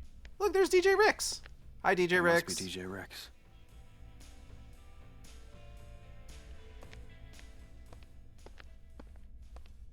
He's doing his thing. He's disc jockeying. Which is more knowledgeable about the behind-the-scenes stuff for this game about Murph specifically. For my part, I know nothing with any certainty. But just the sight of the stars makes me dream. What? Anyway. Oh shit, brewskis. Okay. There's not really anything else we do here. We basically just have to go through the door and go say hi to DJ Wicks. That, my brothers and sisters, was another rock and roll classic coming to you courtesy of DJ Ricks on this fine afternoon. Weatherman says there's a storm coming our way to spoil the fun. So batten down the hatches and snuggle up under the blanket with the one you love, because it's going to be a rough ride. And speaking of rough rides, we got another dedication going out to my man with the plan, Murphy Pendleton. Somebody out there has got an eye on you, MP, so watch your back and keep it on track. Oh, hey, that's the Silent Hill theme. Hey, man, come on in. Got a disc spinning right now, so you ain't interrupting nothing. Man, you look like you just saw a ghost or something. You all right? Not really, no. Good to hear. So what can DJ Bobby Ricks do for you? Murphy Pendleton? Like I was saying, what can DJ Bobby Ricks do for you, Murphy? Got a track you want to play, or? I'm the guy you've been putting out the dedications for. I got the message. I came to find you. Afraid you got the wrong man, Murphy. I don't know what you're talking about. But if there's a song you want to hear or a dedication you want to make, I could. You're listening to the DJ Rick Show on WLMN-FM, where the tracks are tight and the sweet melodies flow on and on. It's always a perfect day with DJ Ricks, your on-air friend to the end. Look, man, I came through hell and high water to get here because you called me. Now cut the bullshit, because I don't have time for this. Chill out, man. If you don't keep your voice down, you're gonna get us both in trouble. You do not want that. You don't know who might be listening. You understand? Thank God someone finally heard me. I can't even tell you how long it's been just spinning record after record after record, hoping someone. What the hell's going on here, Ricks? What is this place? No time to explain. If we're gonna get out of here, we gotta move fast. You getting this far tells me we might even have a chance of getting out alive. What's the plan? Right. Listen, I got this boat. She's moored down at the marina. She's fast, real fast. Problem is, some motherfucker ransacked the studio and checked the keys. I'll hotwire it. No problem. That's not gonna work. This place, it does strange shit to reality, man. It's like there's rules you gotta follow. You know what I mean? Bobby Ricks? Uh-huh. Yeah, sure. Who's it going out to? But that's nice of you to think of me. Yeah. Real nice. Thank you. They're coming. Who? Doesn't matter. We gotta find those keys. On the silver chain says freedom. You can't. Miss, Pendleton. Oh, hey, look who it is. Put the gun down, damn it. We might have a way out of here. You. I need to use your phone. Sorry, lady. Calls come in, but don't go out. Just because folks want to be heard, don't mean they're willing to listen. See for yourself. What the hell's going on around here? No!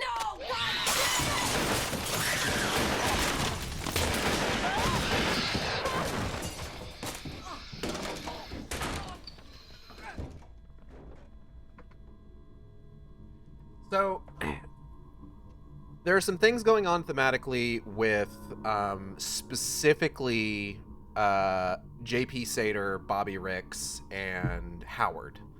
that we are going to go ahead and talk about in a little bit here, probably when we get to our next Howard scene. I'm hoping friend of the stream Zilla shows up before then. I know Zilla really liked Howard, so I wanted Zilla to hear Howard's lore. Because Howard's lore is actually pretty dope.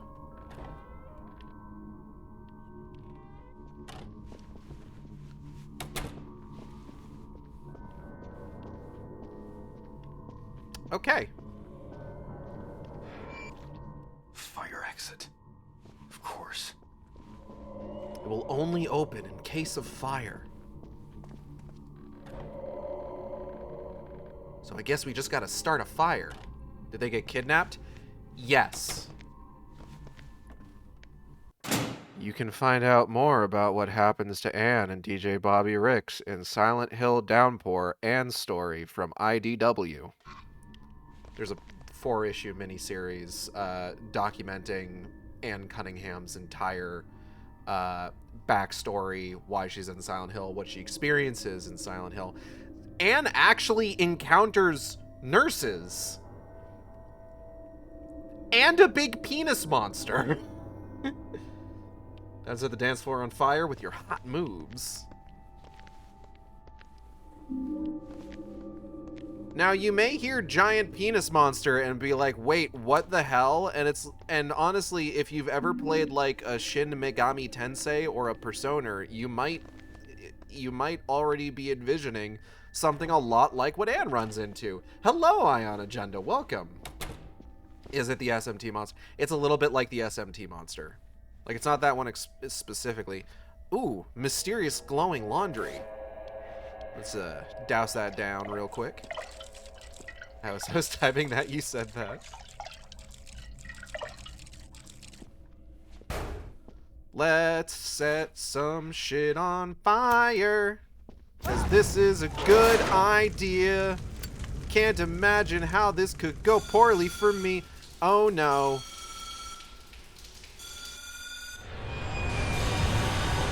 Oh, I regret this immediately. Oh, God. Not again. Oh. Get out of here.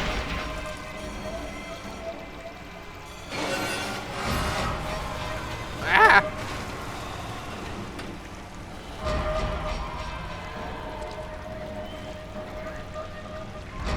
I don't wanna.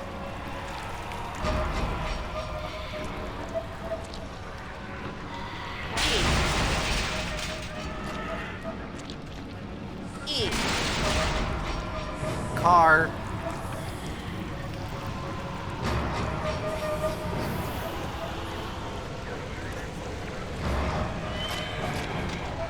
Get out of here. Go on, get.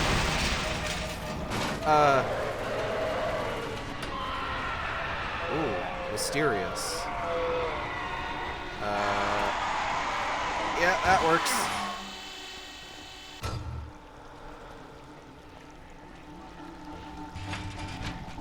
Oh. That's less than ideal. Cannons. Open up, open up, open up, open up, open up. Come on, damn you. Close. Whoa.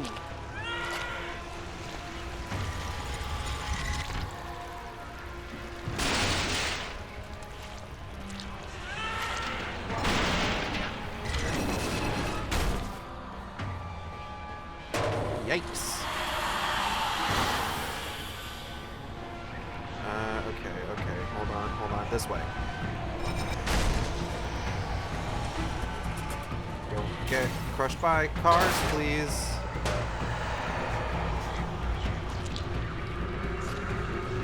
Fuck off. Leave me alone.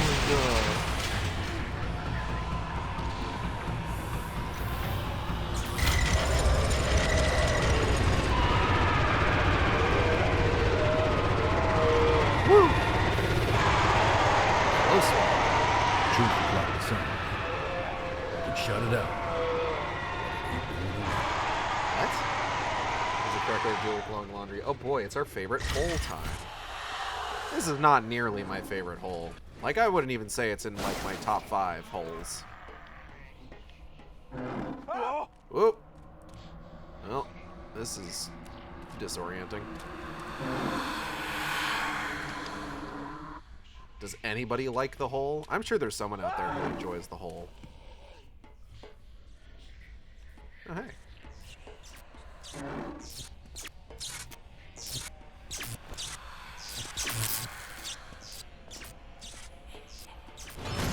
Nope.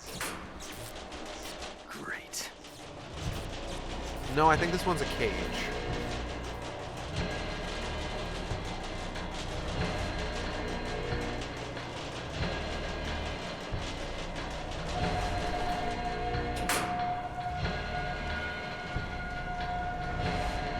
That's not good. I mean, the hole was deliberate, or we can't think of anything. I want to say it's probably we can't think of anything. Oh, hey, it's the wheelchair guy. I wonder where he's off to.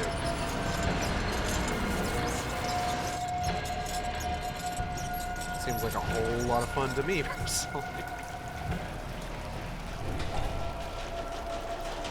Oh, hey, Murphy. Wait.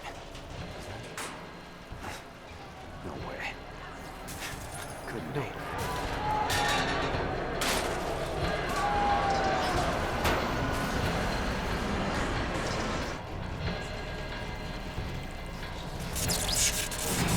Nope.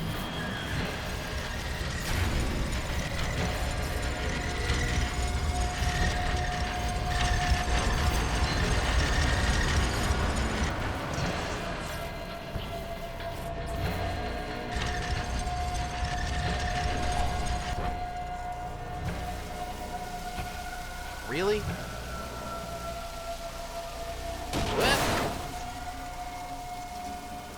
What? This shit's fucked up. It's a cool sequence. There are many cool otherworld sequences. And then hole.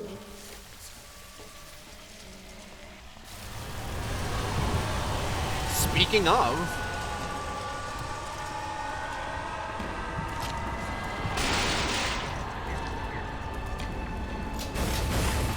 Hole is just eternal, I guess. Oh, shit.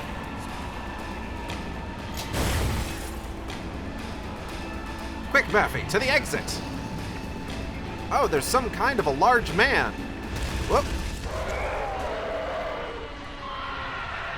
I'm sure he's not important. The wheelchair guy must be having it rough. Silent Hill isn't very wheelchair accessible. Silent Hill would be like, haha, you got your socks wet. Hole needs a hobby.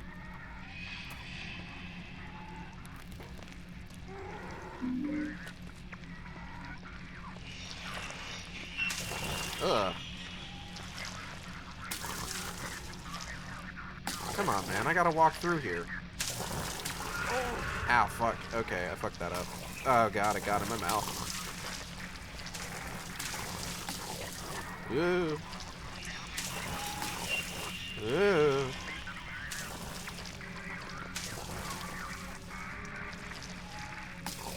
Juicy. Juicy is right. Right? How do I... Hold on. Where's the... Oh, there it is.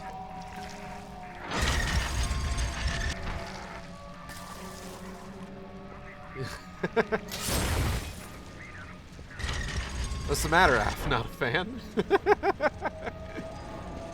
It's so creepy. Yeah. It's pretty nasty. Ooh. Hey, don't fall down there. Excuse me, ma'am. Pardon me.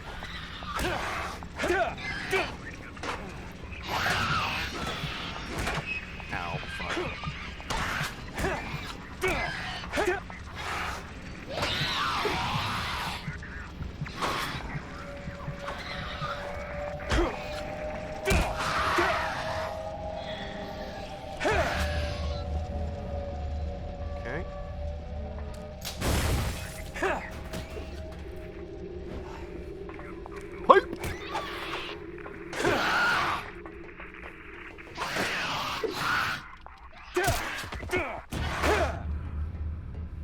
she's already dead. Okay.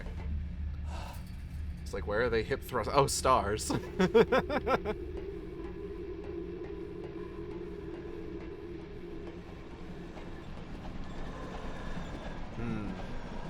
Yeah, don't like that. Like that less. Hold on.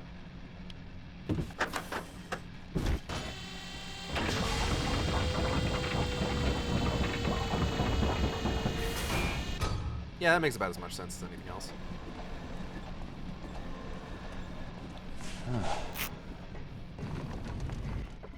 Okay. It's time for balance beams plus moving platform. Hold on. I gotta just... No. Okay, Aha!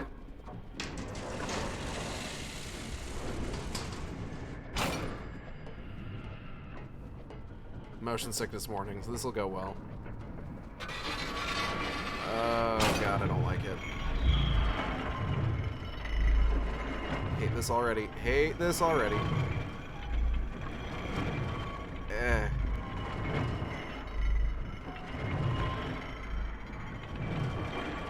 Oh, oh, oh, oh, oh, oh, oh, oh, oh, oh, oh, fuck.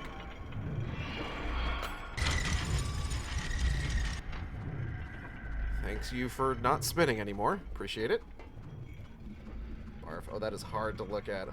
Yeah, this is getting me woozy. It's not great. Although, to be fair, I suspect that that's part of the point. It's not a great point to be making. Woo! So this is what the inside of a clock tower looks like. Fascinating. I'm learning so much.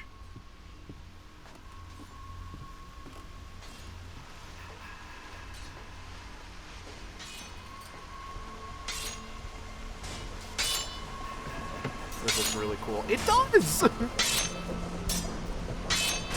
Less scissors men. Less scissor men than I thought. Well, they got the big blades. These are kind of like scissors. If scissors were knives.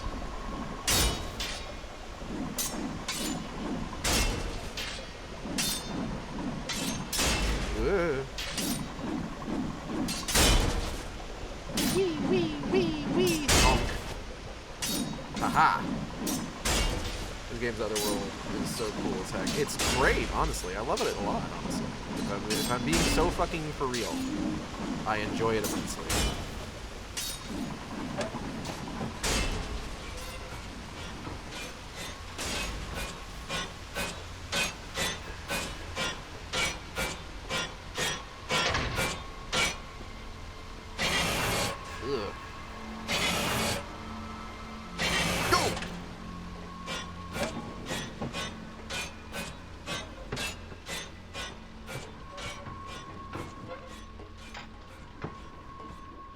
Excuse me, monstrosity. Do you has the times? Who are you? Oh, and there he goes. Bye, wheelchair man. I love this. This happens and you think, oh, he's gonna slide backward, right? No, fuck you. Slide time. Huh, some kind of little girl. Huh, some kind of hand-cunning hit. Mysterious. Let's not die if we can help it. Whoop. Oh, hey, the clock tower.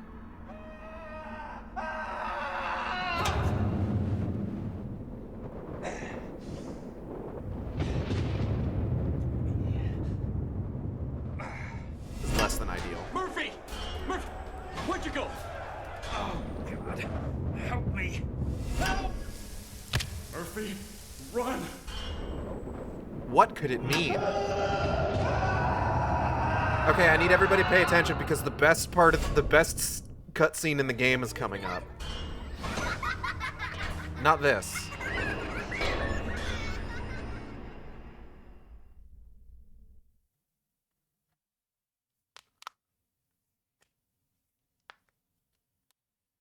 thrill ride does not pass safety guidelines. It doesn't.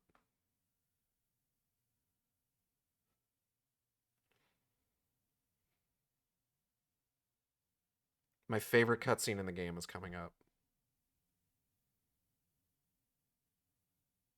Bar none. Funny place to take a nap, son. Hi, You know, you Howard. could get your death out here if you're not careful.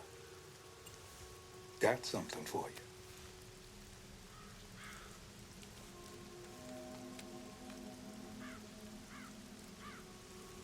From St. Maria's, the old orphanage up there on the hill.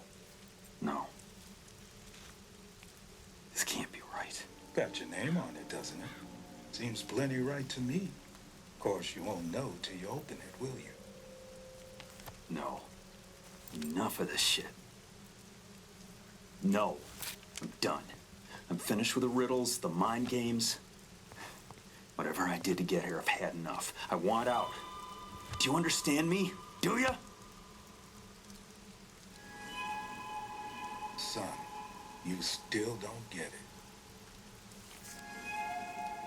It doesn't matter what you want. As for me, I got mail to deliver. Goodbye, Murphy. 1 second.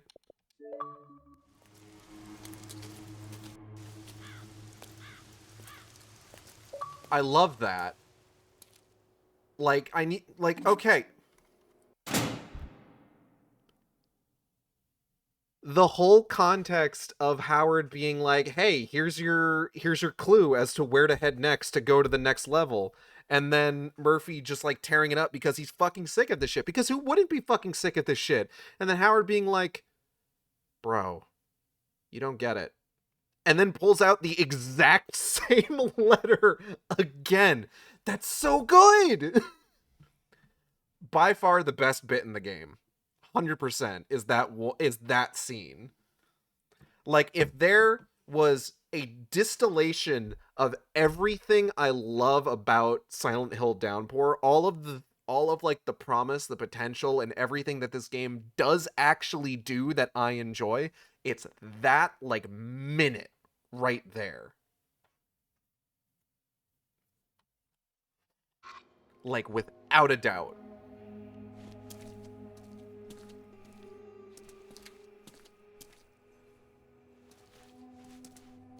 I have places to be, but I can also give you like 1,000 identical letters. Exactly.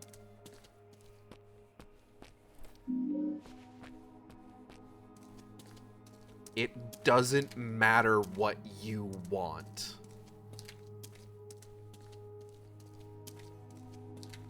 Like, that's just chef's kiss.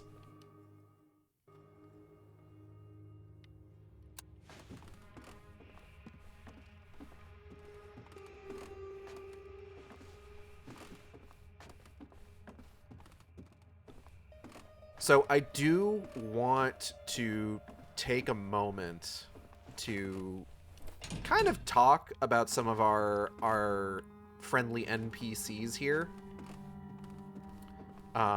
Because that was the last scene that Howard gets in the game. So, you know, we've had our scenes with JP Sater. We've had our scenes with Bobby Ricks. We've had our scenes with Howard. So, like, what's their deal? Right?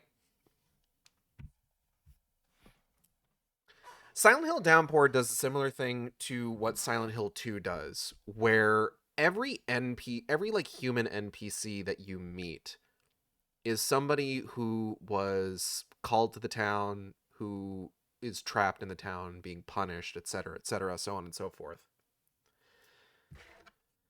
And every NPC that we meet in this game, the interesting thing about them is that they all have a different reaction to being trapped in this sort of vicious cycle. There's this thing that a lot of people tend to kind of like bring up in Silent Hill circles that sometimes gets like poked fun at, because it's just like, it's one of those things where people are more concerned with like the theory of like the mechanics of the town more than like the thematic meanings behind everything. It's called loop theory. Gets brought up a lot in like Silent Hill 2, especially with the remake that came out, where it's this idea of like, if you're trapped in the town and you don't learn your lesson, it all just starts again.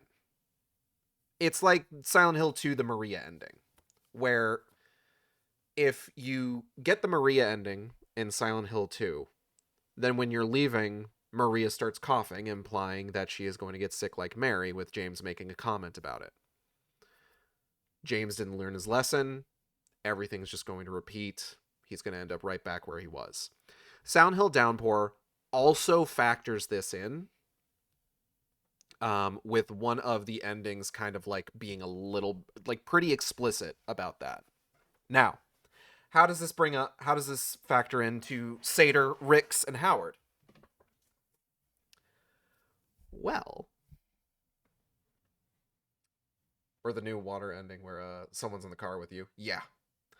So,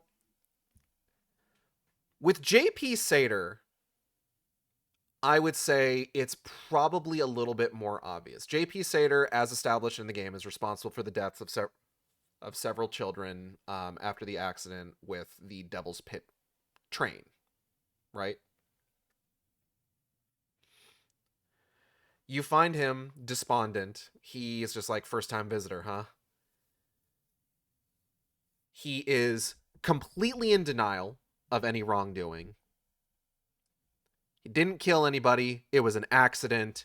He is thoroughly denying his own responsibility for what happened. His last words to you, "See you around, Murph," before throwing him off the observation deck. JP Sater is probably still out there somewhere, going through the same thing again and again and again, completely incapable of taking responsibility for what he did. Completely in denial of it. Not in denial of what he's going through, but he is staunchly refusing to take responsibility. And thus, he remains trapped within this loop within Silent Hill. DJ Bobby Rix, it's a little bit less obvious. You get a little bit more sense of what DJ Bobby Rix is like and kind of why he can't get out of Silent Hill in Silent Hill Downpour and Story. We don't know what he did or why he's here, but his whole thing is, he says, "I can't tell you how long it's been, spinning record after record after record." Again, on loop. Rix is a coward. He is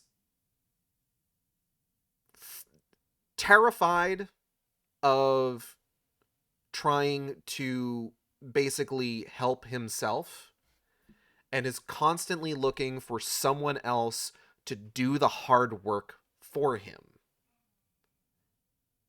He wants to leave. He wants desperately to leave, but he can't bring himself to do whatever it is the town needs him to do in order to break out of the cycle himself. So what does he do? He sits in his booth in the radio station, spinning record after record after record. So where does Howard fit into all this? You might wonder.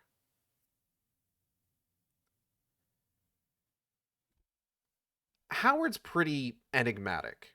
He's mysterious. He seems to be at peace with where he's at, content to play his part, seemingly not willing, not in denial of anything, not willing to even try and escape. He's got mail to deliver. He seems like he enjoys being there. It's almost, peaceful for him. Yeah. So what kind of person finds himself at peace with where he's at in Silent Hill? I wouldn't say he's resigned, and I'll tell you why he's not resigned. Howard's backstory is covered in a different IDW Silent Hill comic called Past Life.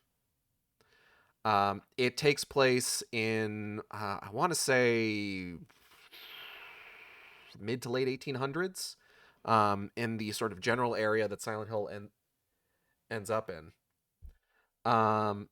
And gets into a lot of like the sort of this area, the sort of idea of like this area was always like this, and everything that's happened since has only sort of like enhanced its presence.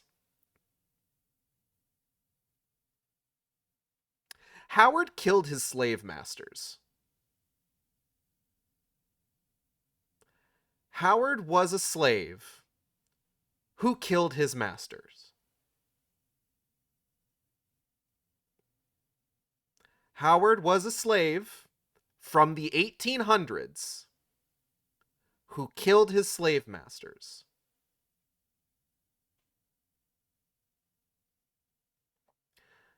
I needed to make sure that I repeated that several times because you did hear me right.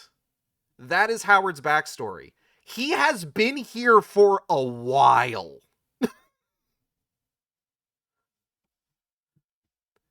So if you have to ask yourself, why does he seem to be at peace with being stuck in Silent Hill like this? What did he do wrong? It's kind of the question you have to ask yourself.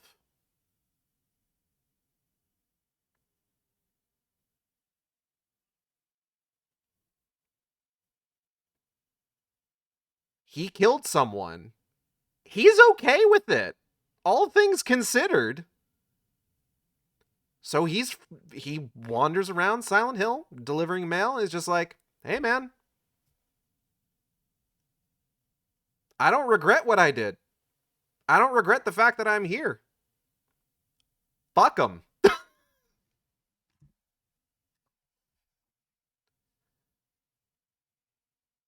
Like, did he not stop at his direct masters?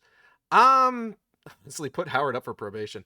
I would need to. I have the comic downstairs. I don't think they get into specific details because Silent Hill Past Life is not about Howard. Howard shows up in it, and there are a few panels that sort of give you the specific implication of what it is that he did. But again, it's just like, he's fine. He don't mind.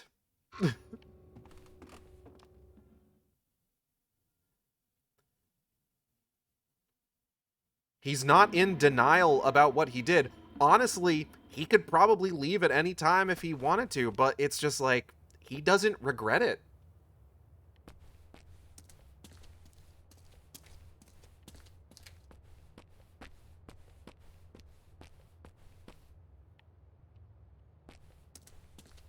Again, it doesn't get into like specific details. It's pretty just kind of like vague about like exactly what Howard did, but the broad strokes you kind of get from what Past Life does depict.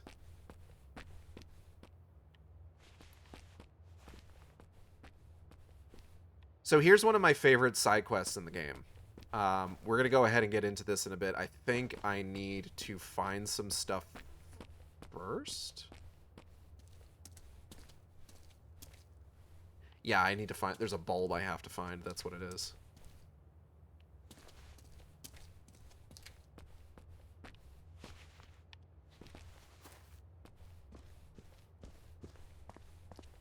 I talked about that side quest briefly in Origins when we were in the Arto Theater.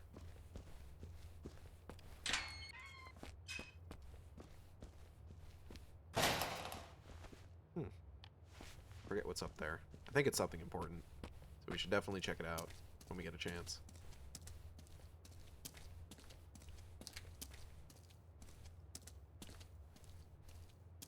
That is the route up to the orphanage. We're not going there yet.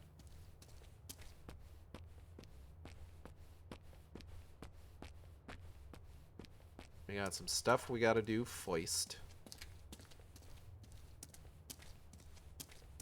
By the way, chat, if you haven't, do yourselves a favor and watch Candyman. It's so good. I got it at some point. I haven't seen it yet. I heard the newest one was pretty good.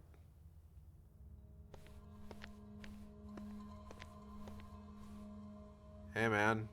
How's the heck? Oh. Hey, man.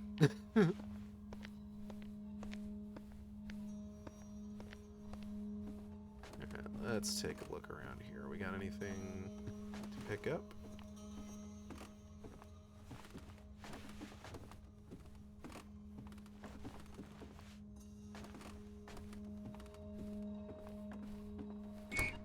Hello?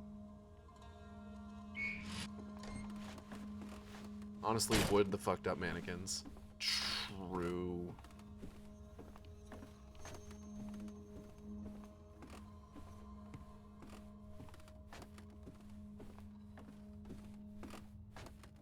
Like, that's pretty, like, normie level monster fuckery, because, like, they're basically just kind of, like, sex dolls in and of themselves, so it's not, like, we're not talking, like, something, like, super egregious in terms of, like, how non-human it is.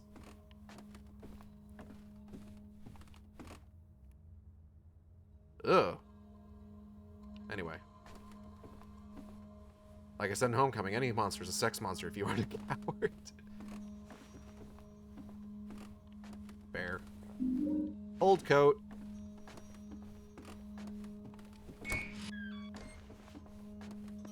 That's actually something for the beggar quest line.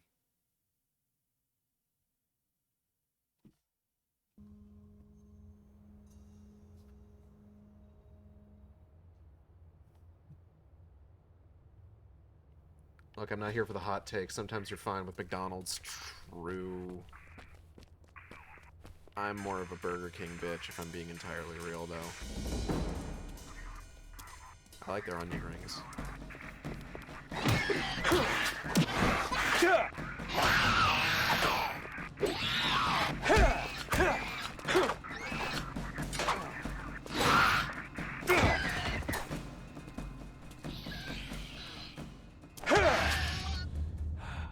Now I want to do Monster Hunter Smash or Pass. Why do you give me these ideas? Because they're good ideas!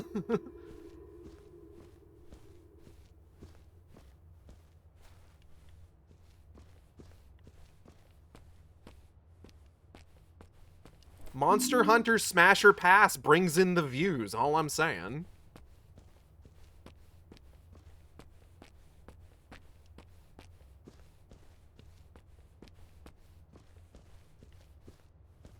Where am I? I will blame you all for this. I'll take I'll take that blame. Monster Hunter Smash or Pass and 14 Primal Smash or Pass. I wrote a fanfic based on that idea.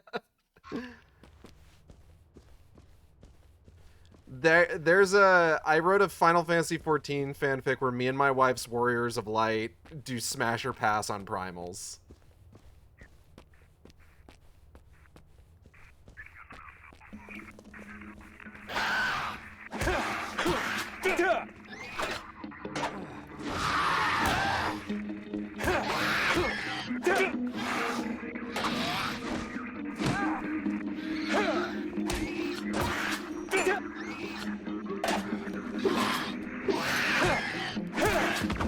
It was especially fun because, like, I asked Natalie for her genuine opinions.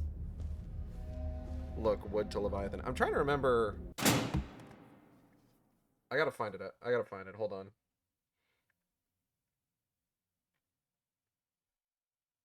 Give me 2 seconds. I gotta just find that old VR April thread. There we go. What's the most egregious Smash or Pass Maya or Igald had? You can't just say this and not link the story. I can and I will! No, I'm kidding. Give me a second to find it.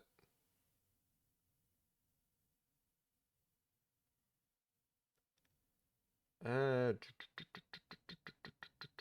think it was a post-Endwalker fic. I remember I wrote it for 14, right? Here it is. Hold on.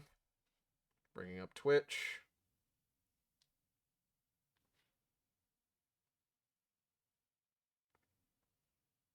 There it is.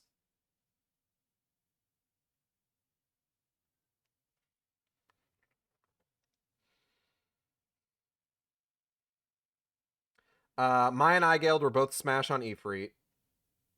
Both pass on Titan.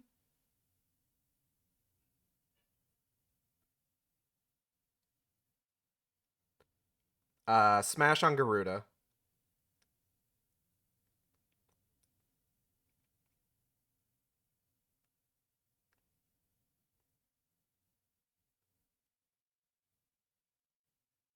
I think they were both pass on Good King Moggle. Hold on.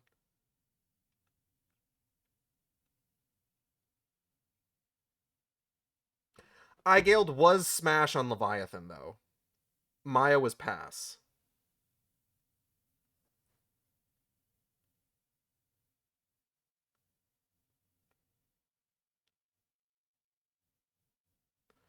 It was pass on Ramu.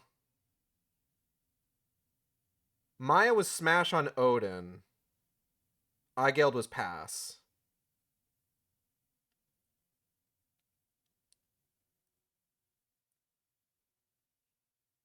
Both smash on Ravana, except Igeld would need him to take a bath first.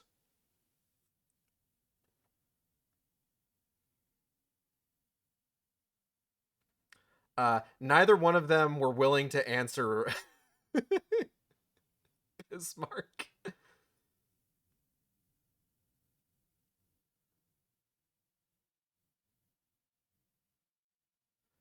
Igeld was a smash on Sephiroth. I forgot about that.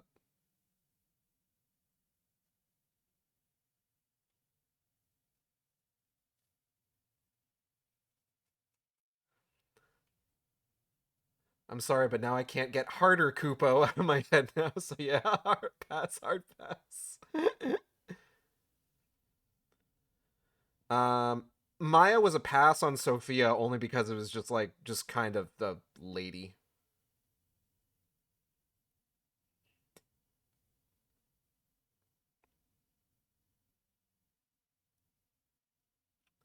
Both pass on Zervan. Because Zervan's like the least memorable of the Warring Triad. Maya didn't even hesitate on Susano.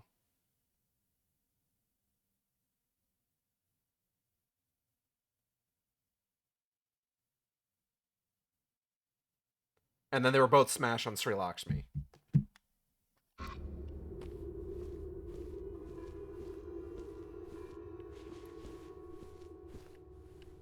I completely forgot what direction I was walking in here. Hold on.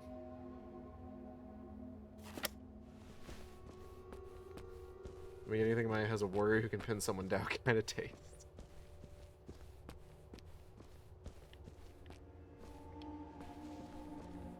We should get it.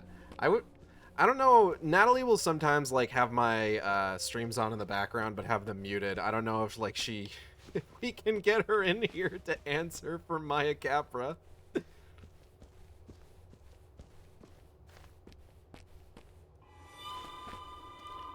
Should update Smasher Pass after Dawn Trail. Oh man, yeah. Include the Holminster Switch boss. Oh god.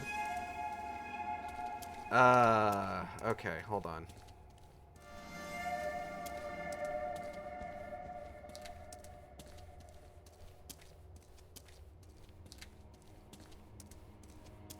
I'm wondering if it's up there.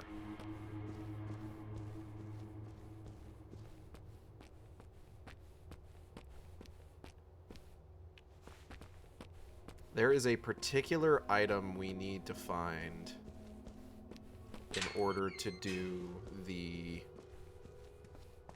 side quest that I think I might end the stream on, honestly. I just gotta fucking track down a goddamn light bulb.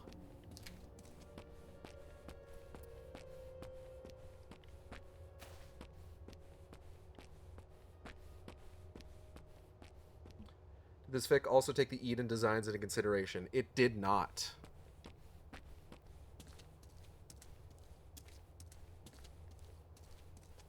is hotter in Eden. True. Very, very true. So is Titan, for that matter.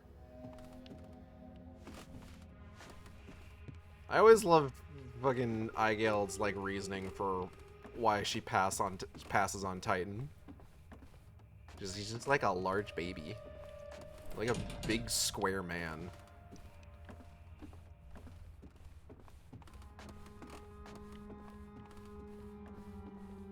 If only he was also an all-terrain vehicle, then it would be a smash without a second thought. Can't get Tonka Truck Titan out of my head. Where is this thing again? I completely forget.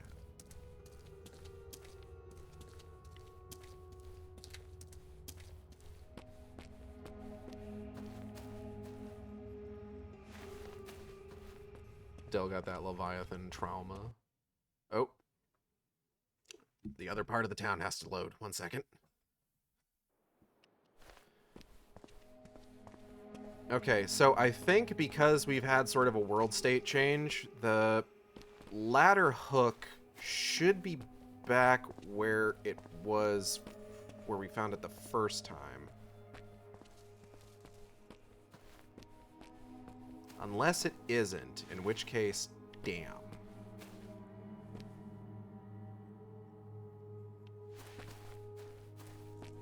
Don't know where I'd find another one. There's got to be one nearby.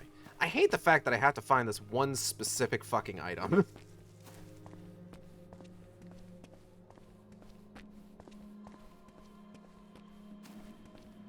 Bothers me immensely. Like, there's like 20 other kinds of 20 other fucking weapons that I could use to pull down a ladder.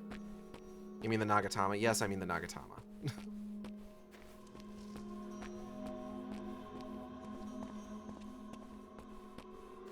Use a goddamn hammer to pull the fucking thing down if I wanted to. Maybe I should explore the cinema first. Murphy's Journal is a valuable source of the data.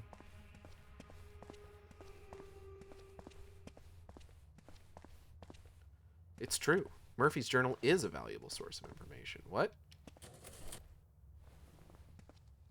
Is there even anything in here? No.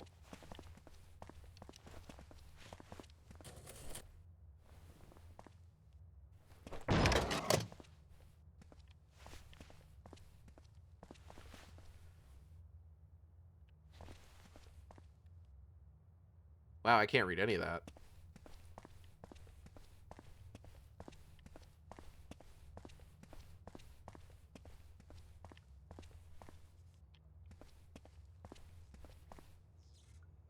Dearest mother.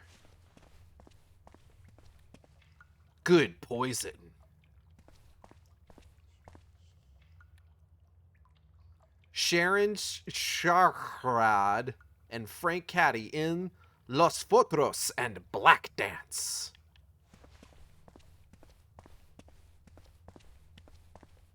Oh, hello.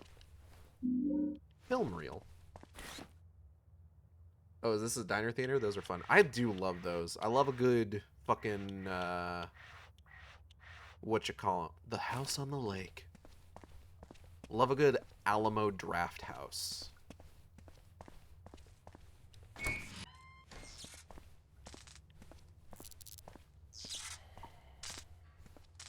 Big hole in the wall. What do I got here? This one is The Silent Children.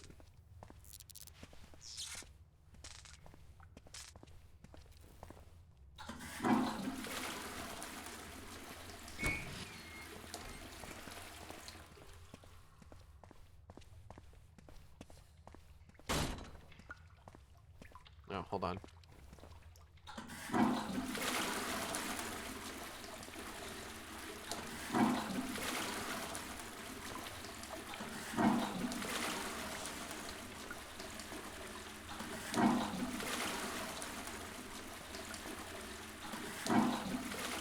Okay, I feel better. Anything else in here? Nope. you expecting any toilet in Silent Hill to be good? Why are you flushing all of them? Intentional gameplay or just cuz? Just cuz. Because the game lets me.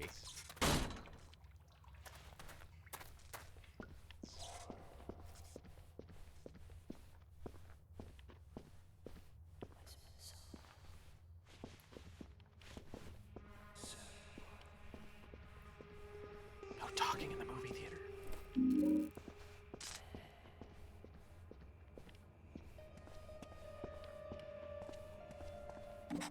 Bulb's missing.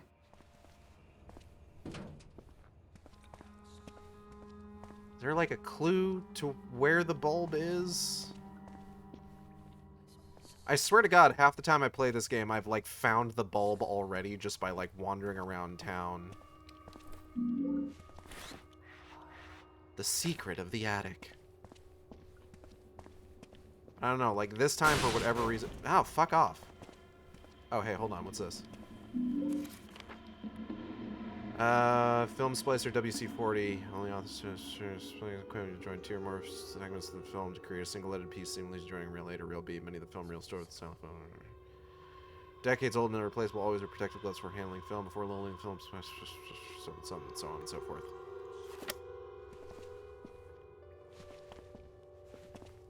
I don't think there's a clue as to where it is. Every toilet in this game can be flushed, and it's weird. Like, there's nothing in this game that requires you to do it. It's so interesting that it's put that in. At least this town has working plumbing. There's that. Thank goodness.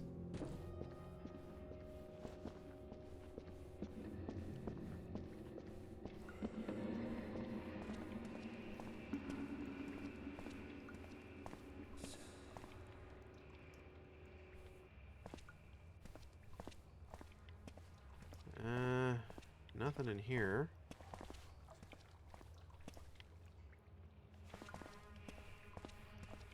It's so dark in here. Not even an achievement. Unfortunately, no. Despite my best efforts. Because I think the first time that I played through this on stream, like, I did the same thing where I was just going through flushing every single toilet I came across.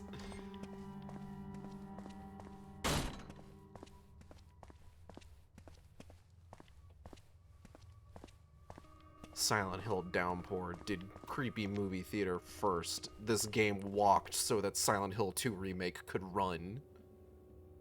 I would like to leave the movie theater. Thank you.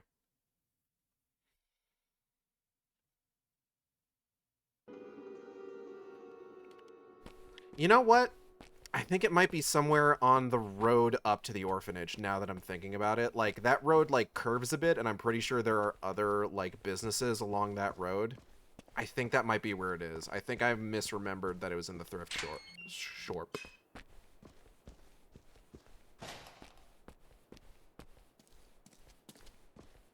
Oh, I got a message from Zilla that they just got home. Hold on. I gotta let them know that I'm still streaming and to get in here.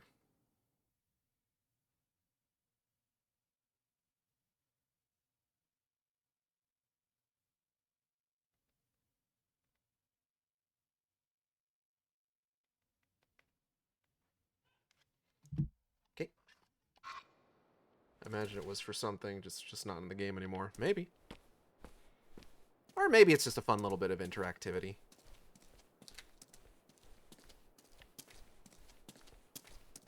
Sometimes that's all it be. Okay, yeah, this was the one I was thinking of. This is the place. Yikes.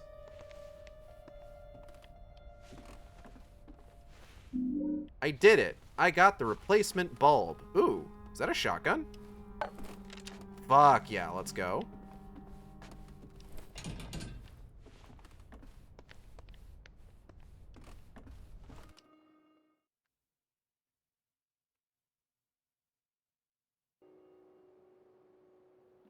Who would the Weeping Bats? I know there were a few people that said wood for the Weeping Bats. Ma'am. Oh, fuck. Get out of range of that.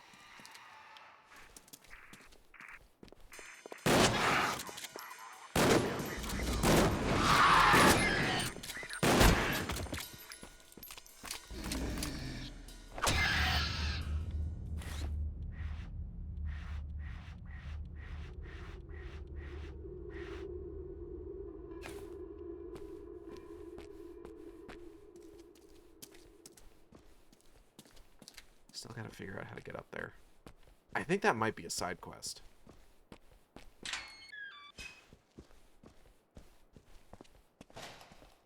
Like, I think it might be one of the funner side quests, if I recall correctly.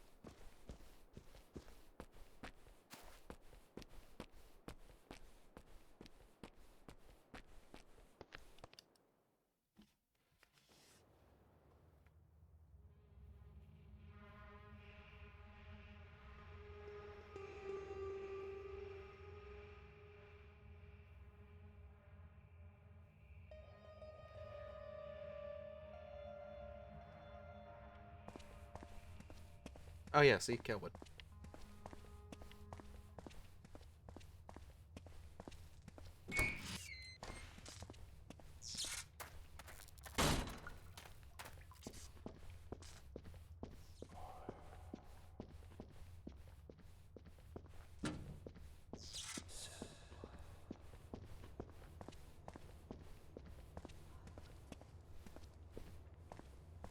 Let's get the new bulb in here.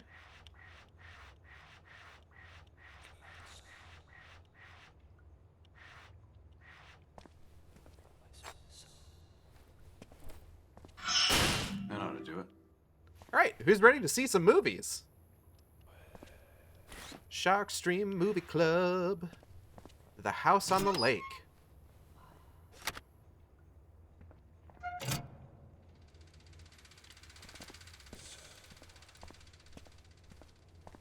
Weeping Bats? Hello, Zilla. Legal boobs, right? Screen. It looks real. Does it? Hello, Zilla. Welcome.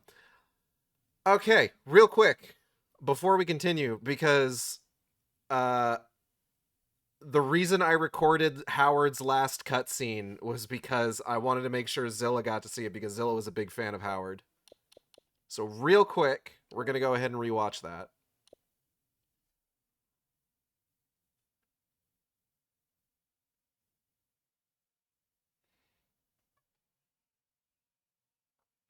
Yeah. Low poly, super dark pixelated screen. Wow, these graphics are so realistic. You know it.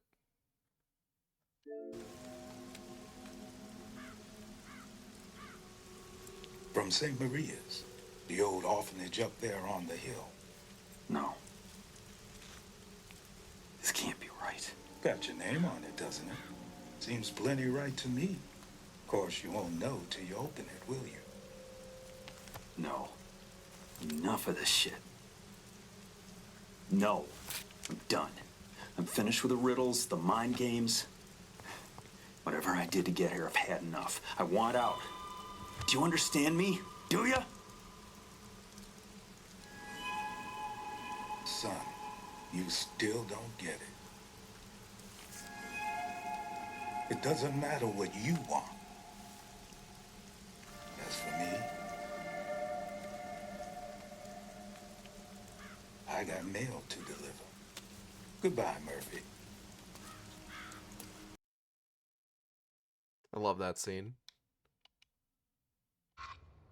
Anyways. So Zilla, you are actually in time for, I think one of my favorite side quests in the game. The screen, it looks so real. Oh my god.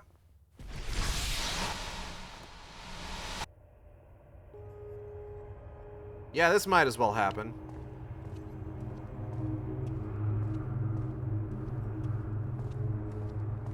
The PlayStation 2 is capable of mind-blowingly realistic effects.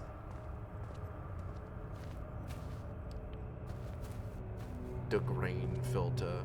It's so grainy. It's kind of nice because this game doesn't otherwise have a grain filter, so this isn't what I like already see at every fucking hour.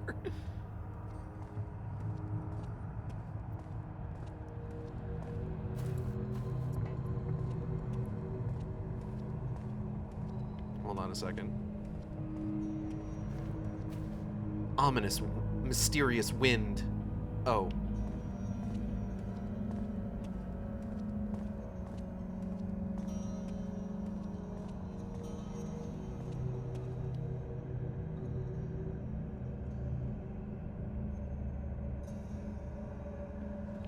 No, don't go that way, Murphy. Oh.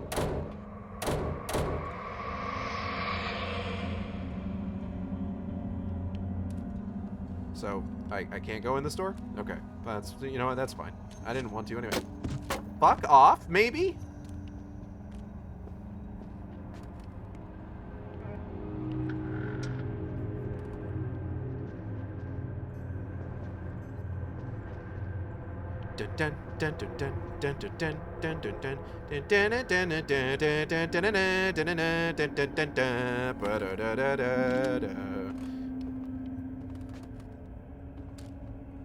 Love the RE tank controls. It's not tank controls. It's actually it's 3D controls. So Murphy just kind of goes in the direction I point him in.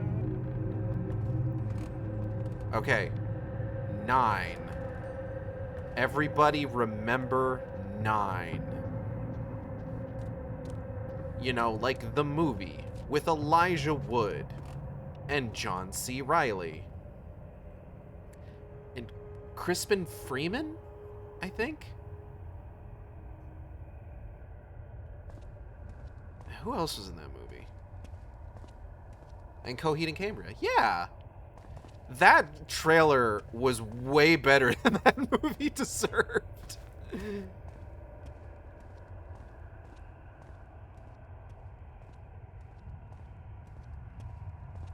Like, I still watch that movie on occasion because, like, I do generally, like, enjoy the aesthetic of it. That trailer was way better than that movie deserved.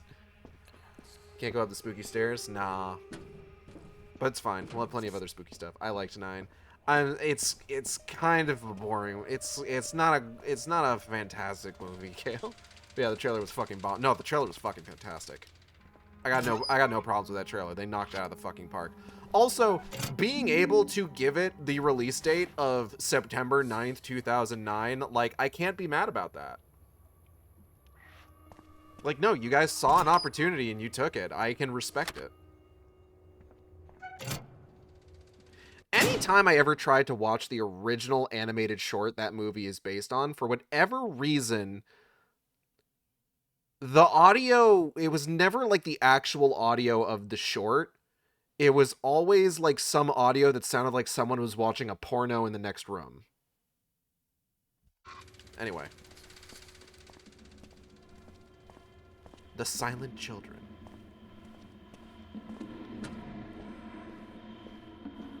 Wait, hold on a minute. Yeah, what's up?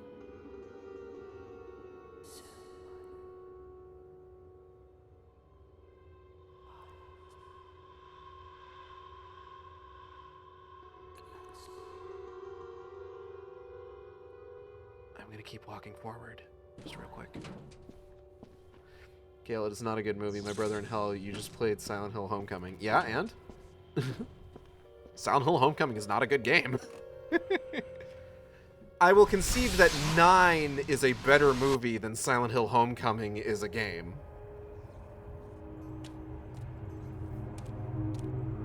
I'm not saying I don't like 9. I'm just saying, it's kind of a weak movie.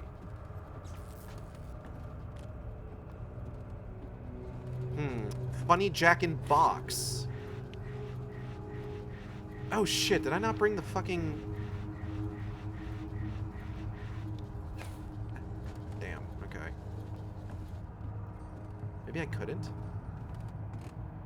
Probably can't take things out of the movie. Oh, 24. Can't go up the ladder. Damn. So 924. Alright, let's get out of here. You need to go back and get the thing you need? Not necessarily. Which, you'll see why in a moment. Wow, with Kiefer Sutherland? Yeah.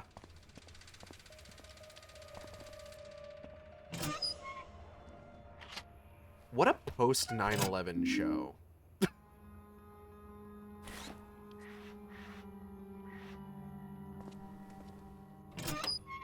That show was so fucking racist, man. I'm sorry. I remember there was a season my parents were big into 24 when I was growing up.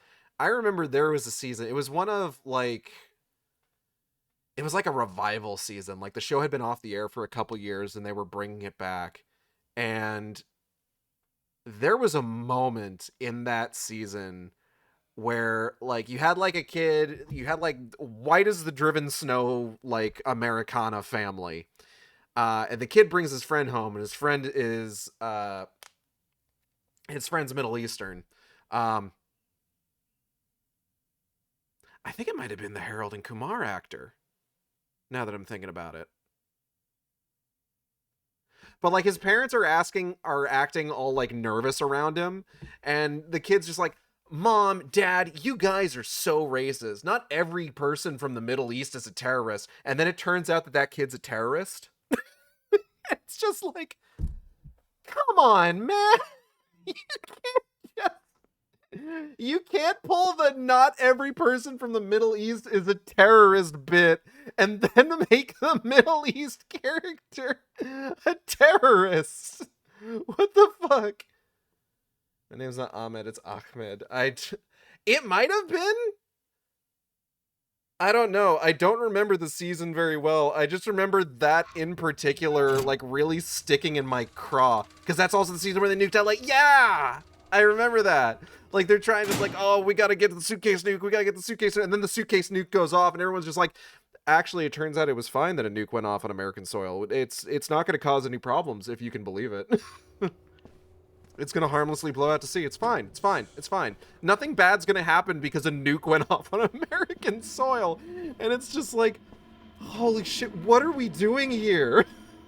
What is happening right now? Oh, man, that show sucked. I mean, it's a tense show. It's got, like, an interesting premise, but, like, I've heard that The Pit has been doing it way better. Oh, shit. Hold on, I got turned around by accident.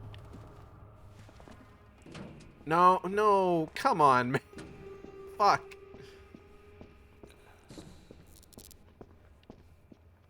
I'm gonna have to fucking redo it. Give me a moment.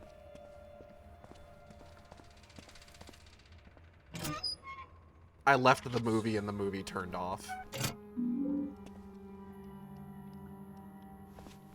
Please let me put the thing back in. I'm begging you here.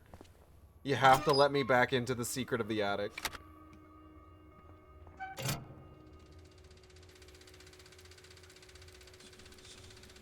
Oh, goddamn. Natalie's most recent art fight is incredible. Go check out Ghosty Naps on Twitter. Or not Twitter. Go check out Ghosty Naps on Blue Sky to see Natalie's art. That's GHOSTIENAPS.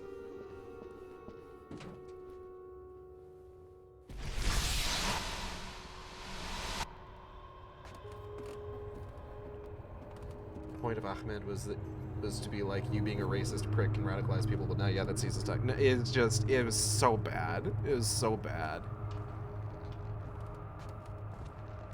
Whoa, holy shit, girl got the glitters. That's also where Natalie is posting all of her art fight art, and it's all phenomenal. Surprising nobody. Do these numbers mean something? I don't have what I need to open the truck. There's the 1. 9241.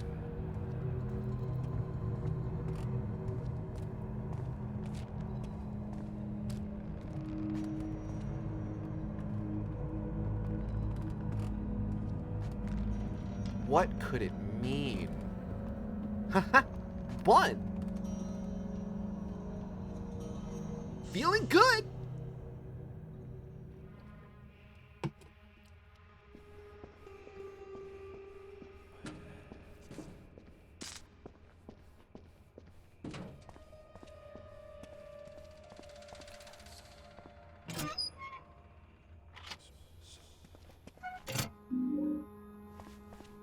Oh, yes, the keypad. Wait a minute. What if... 69241. We're in. I need all 3 reels. It's a film splicing machine. We're gonna splice us a film. We're gonna make a whole ass new movie.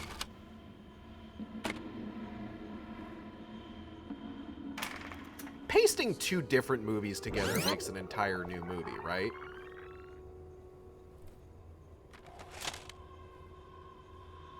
We have gained the secret of the child at the lake. That's how that works. That's how titles work. That's how movie titles work. You just mash them all together if you splice them.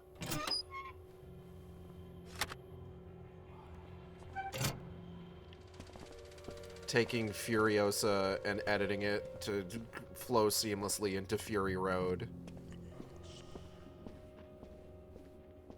to make one entire new movie. I call it Fury Roadiosa. Making YouTube poops at the Silent Hill Theater. God. Alright, here we go.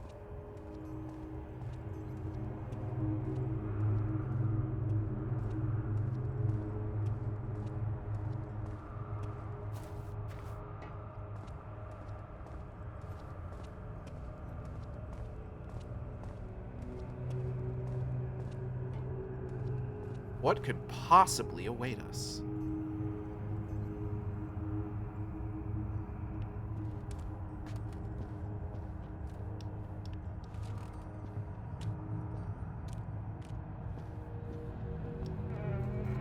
Well, first things first, we can go ahead and grab this thing now.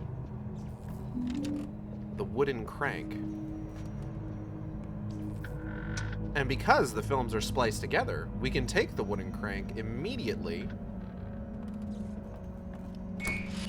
into this area.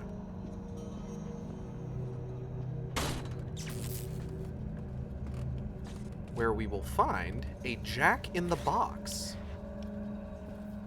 And we will do this. I forget that it makes you rotate. Oh, God.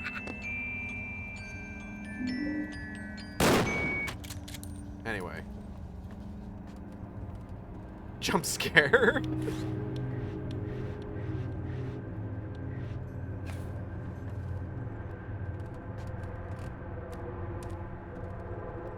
And now we can go up this ladder. To the attic. Where we can use the key that... Oh, God, what the fuck? Where we can use the key we gained from the jack-in-box to open the locked trunk. And inside the locked trunk is a golden pistol.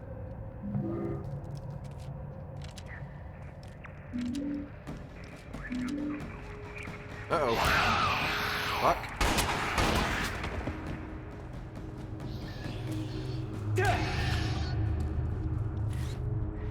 And a bunch of ammo, which is pretty nice. I don't think the golden pistol is any stronger than, like, the normal pistol. I don't think. But it's cool. I like it.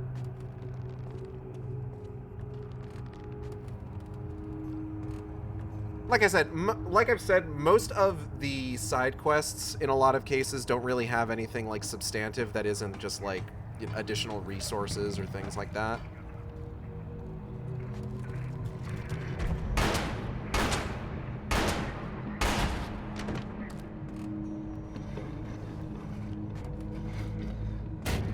But sometimes they have fun little stories or neat concepts in this, and this one's one of my favorites.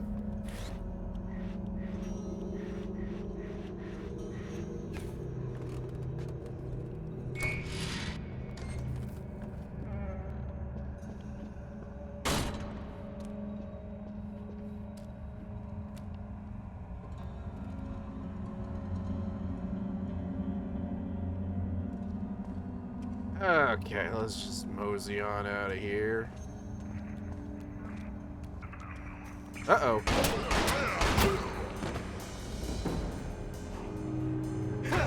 Kind of like the theater in Origins, yeah? Yeah, exactly.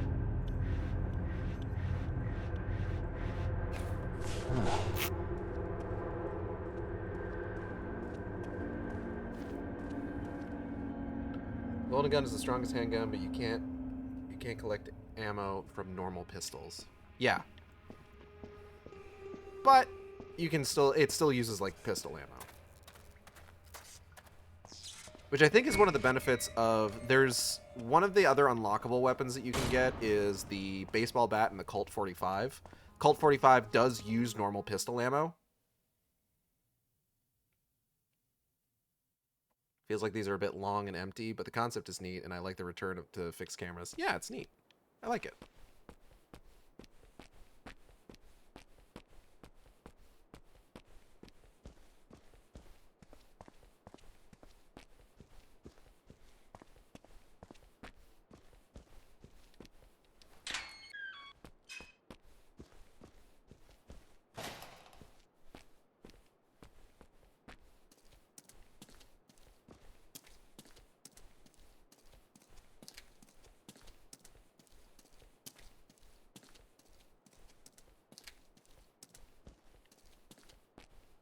I would still like to find a ladder hook if we can to check out that other, fire escape. But I don't know where another one would be. That's just a rock.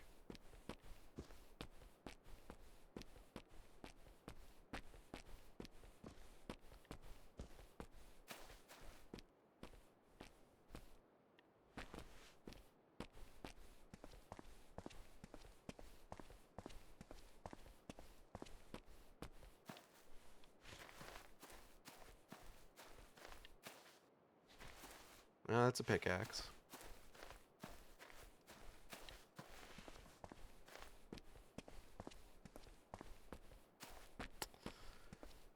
One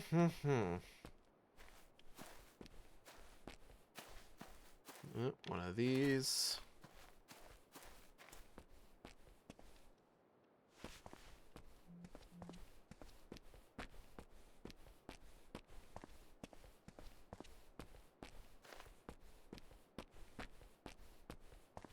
Do you want a solution?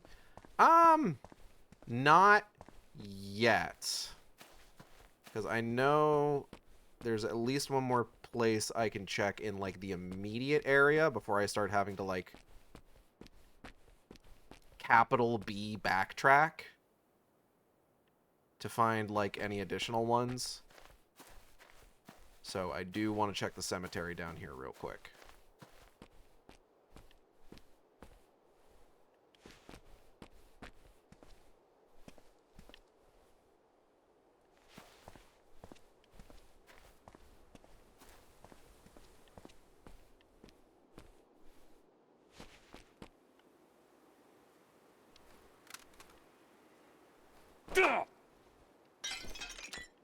Anyway. Fuck that vase.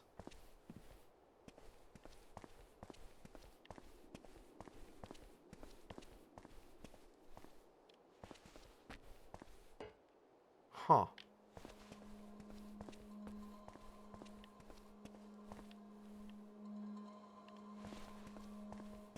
I believe the cemetery here is the site of one of the... You come here for one of the side quests. I forget specifically which one.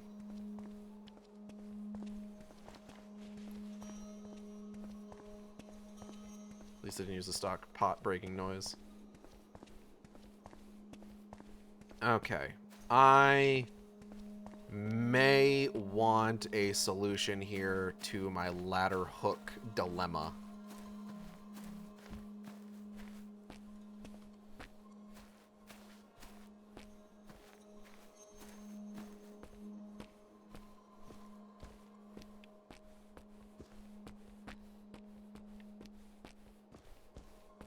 PMing, yeah.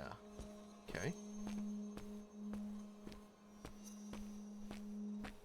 It might be? I think so.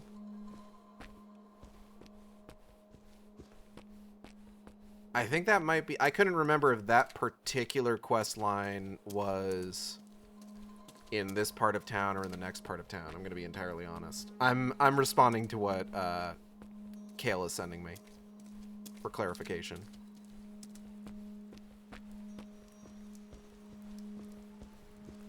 Oh god, is it starting to rain? Last shit I need right now.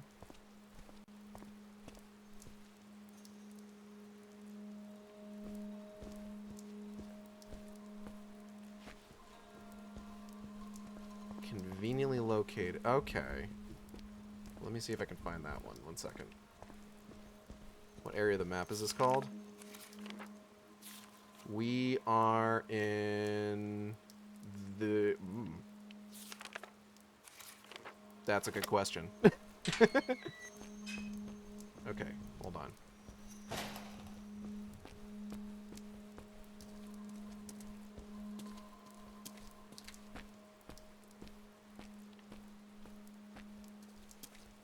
Ah! You absolute beauty. Let me go ahead and grab you. Oh, shit. Ha! He can't get through the door. This motherfucker don't know how doors work. What an idiot. I'm gonna get that gun again. Look at him shimmy. He's trying so hard. Bless his soul.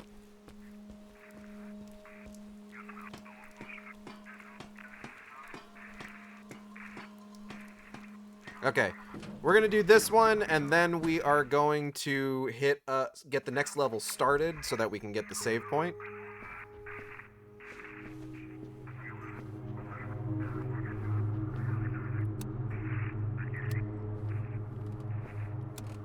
So this is the gramophone.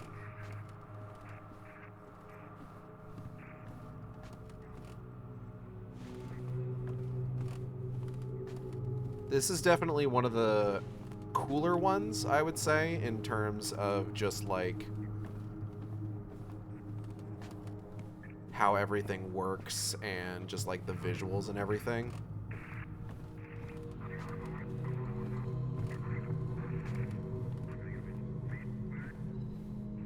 These kids got some big ass foreheads.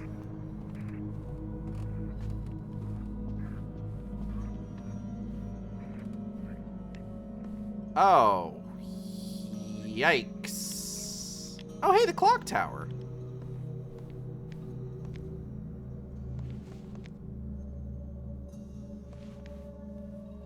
Cool that the painting's bleeding. It is neat, isn't it? Pick up. What am I picking up? Oh, the chair. Yeah, no, I don't need this. No, I don't need this. Thank you.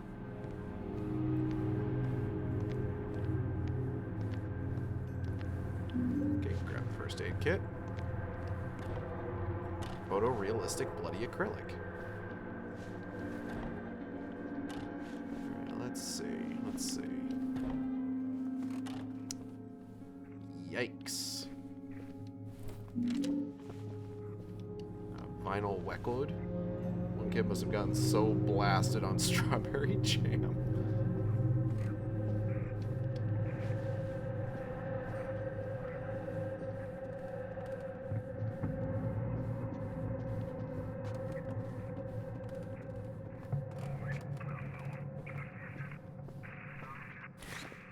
Okay. Let's go ahead and slap down that record here real quick.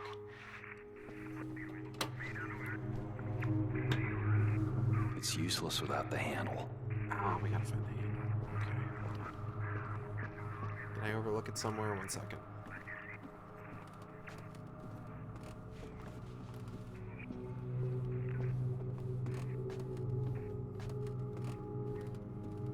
I love how nonsensical some of these splatters are. Yeah, somebody went a little wild in here, it seems like, for sure.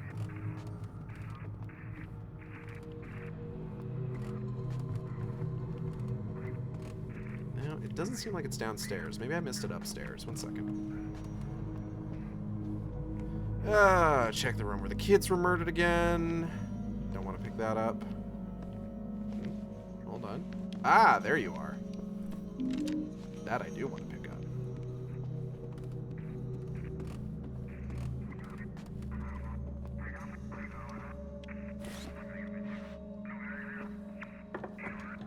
Let's see if we can't get a sense of what happened here.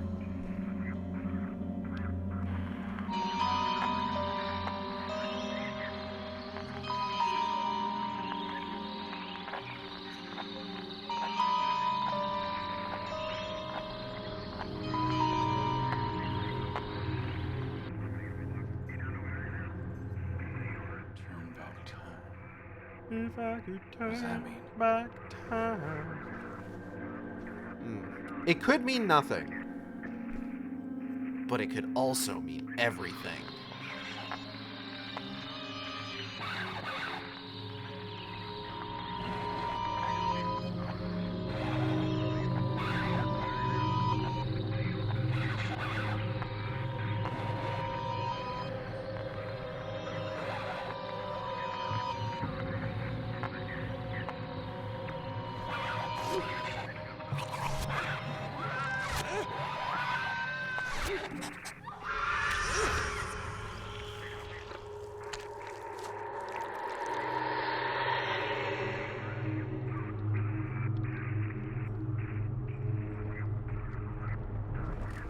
I mean, it could be anyone's fault, really.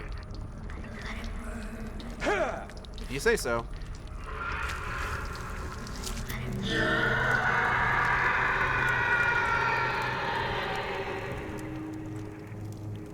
Okay, real monsters.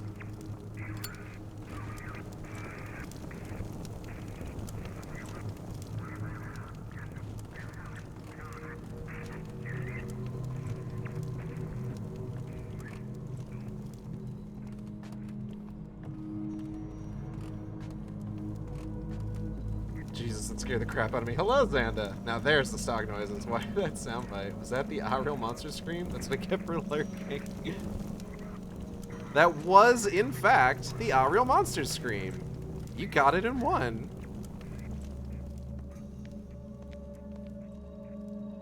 So I don't think there's anything that you get for this one. I think it's just cool little visual, and now you can leave.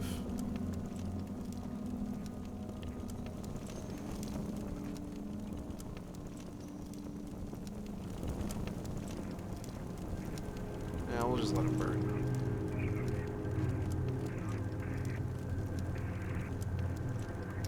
Well, that was a riot. Now some chairs in the way. Hold on. Yeah.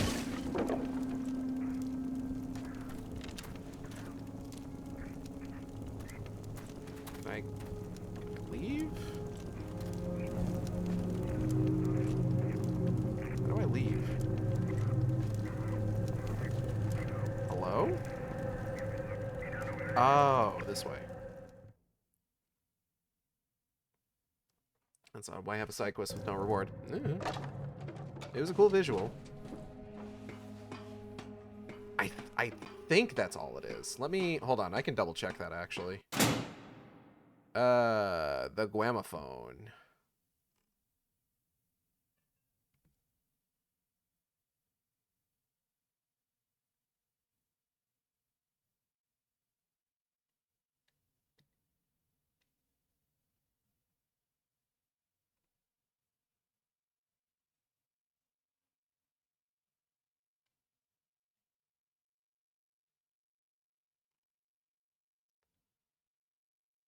Yeah, no, there's no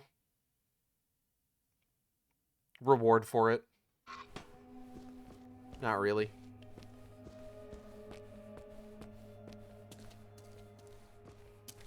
Alright, so while we're on our way over here to the orphanage, I want to take this opportunity to thank everybody for coming by the stream today.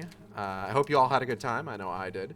If you enjoyed the stream, you can subscribe here on Twitch. We have special emotes for subscribers. You can also follow me on Blue Sky and Tumblr at AcidXShark. That's AcidXSHRK, where I post all the streams as they happen. Or you can follow me on YouTube at AcidXShark, where I post all the streams after they happen.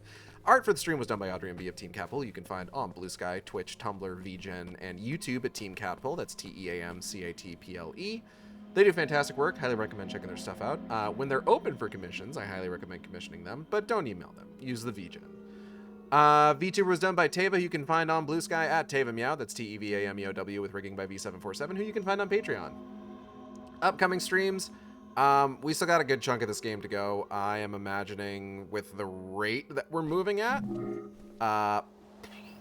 probably going to be spending Thursday and Friday bare minimum with more of this game.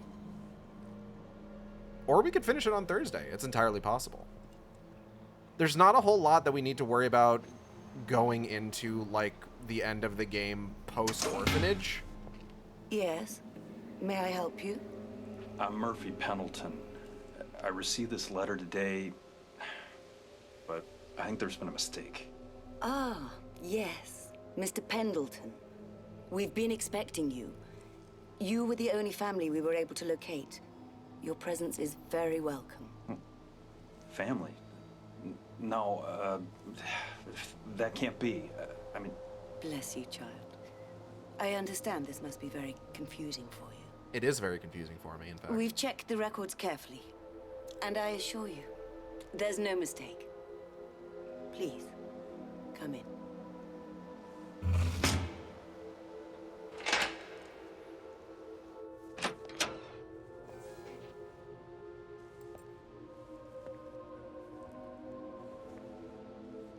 Just a normal-ass nun. What the hell? He died peacefully, and is finally at rest. For that, at least, we can thank the Lord for his mercy. He didn't leave much behind, but his few personal effects are yours to claim. What happened here? Was there an earthquake? I'll meet you in the morgue in the East Wing, when you're ready. In the meantime, please feel free to look around. We're pleased that the good Lord has allowed us to carry out his work here at St. Maria's. I'm sure you'll find your visit enlightening. That was an ominous ellipses. Yeah, I remember the church in Kronos. What kind of orphanage has a morgue? A Silent Hill orphanage. This is about as close as this game gets to a hospital level.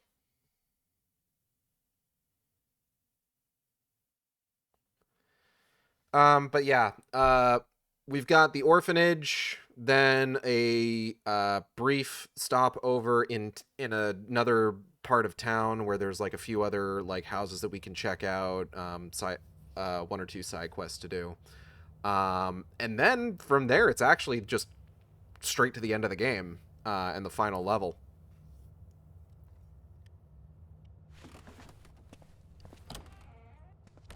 Where'd she go? Dog, what? My God. What could have done this?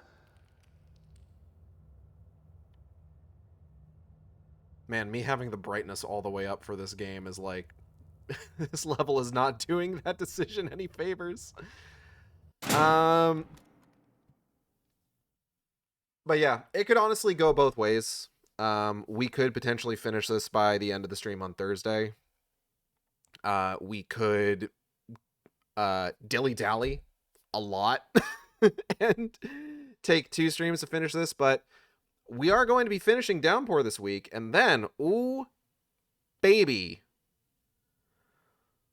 Ooh, I got something special planned. Oh, boy, howdy do I got something special planned. I hope you'll tune in. Stick around and see what we got. Dilly dally shilly shally, maybe. Yes, dilly dally shilly shally, indeed. Anything else I can think of? Read Wicked Game. Go read Wicked Game. You can find it on my Blue Sky in the replies to my pinned post. It's good. I like writing it. There's a lot of writer commentary if you want to learn about some of my decisions behind certain narrative beats. I am going to be getting started back up writing that probably in August, so if you haven't read it yet, or if you have been reading it and you want to go ahead and get caught up, Kale, you've got some time. You've got time. You could start tonight. What's stopping you from starting tonight? No. All right, let me see. Anyone to raid? We make a game.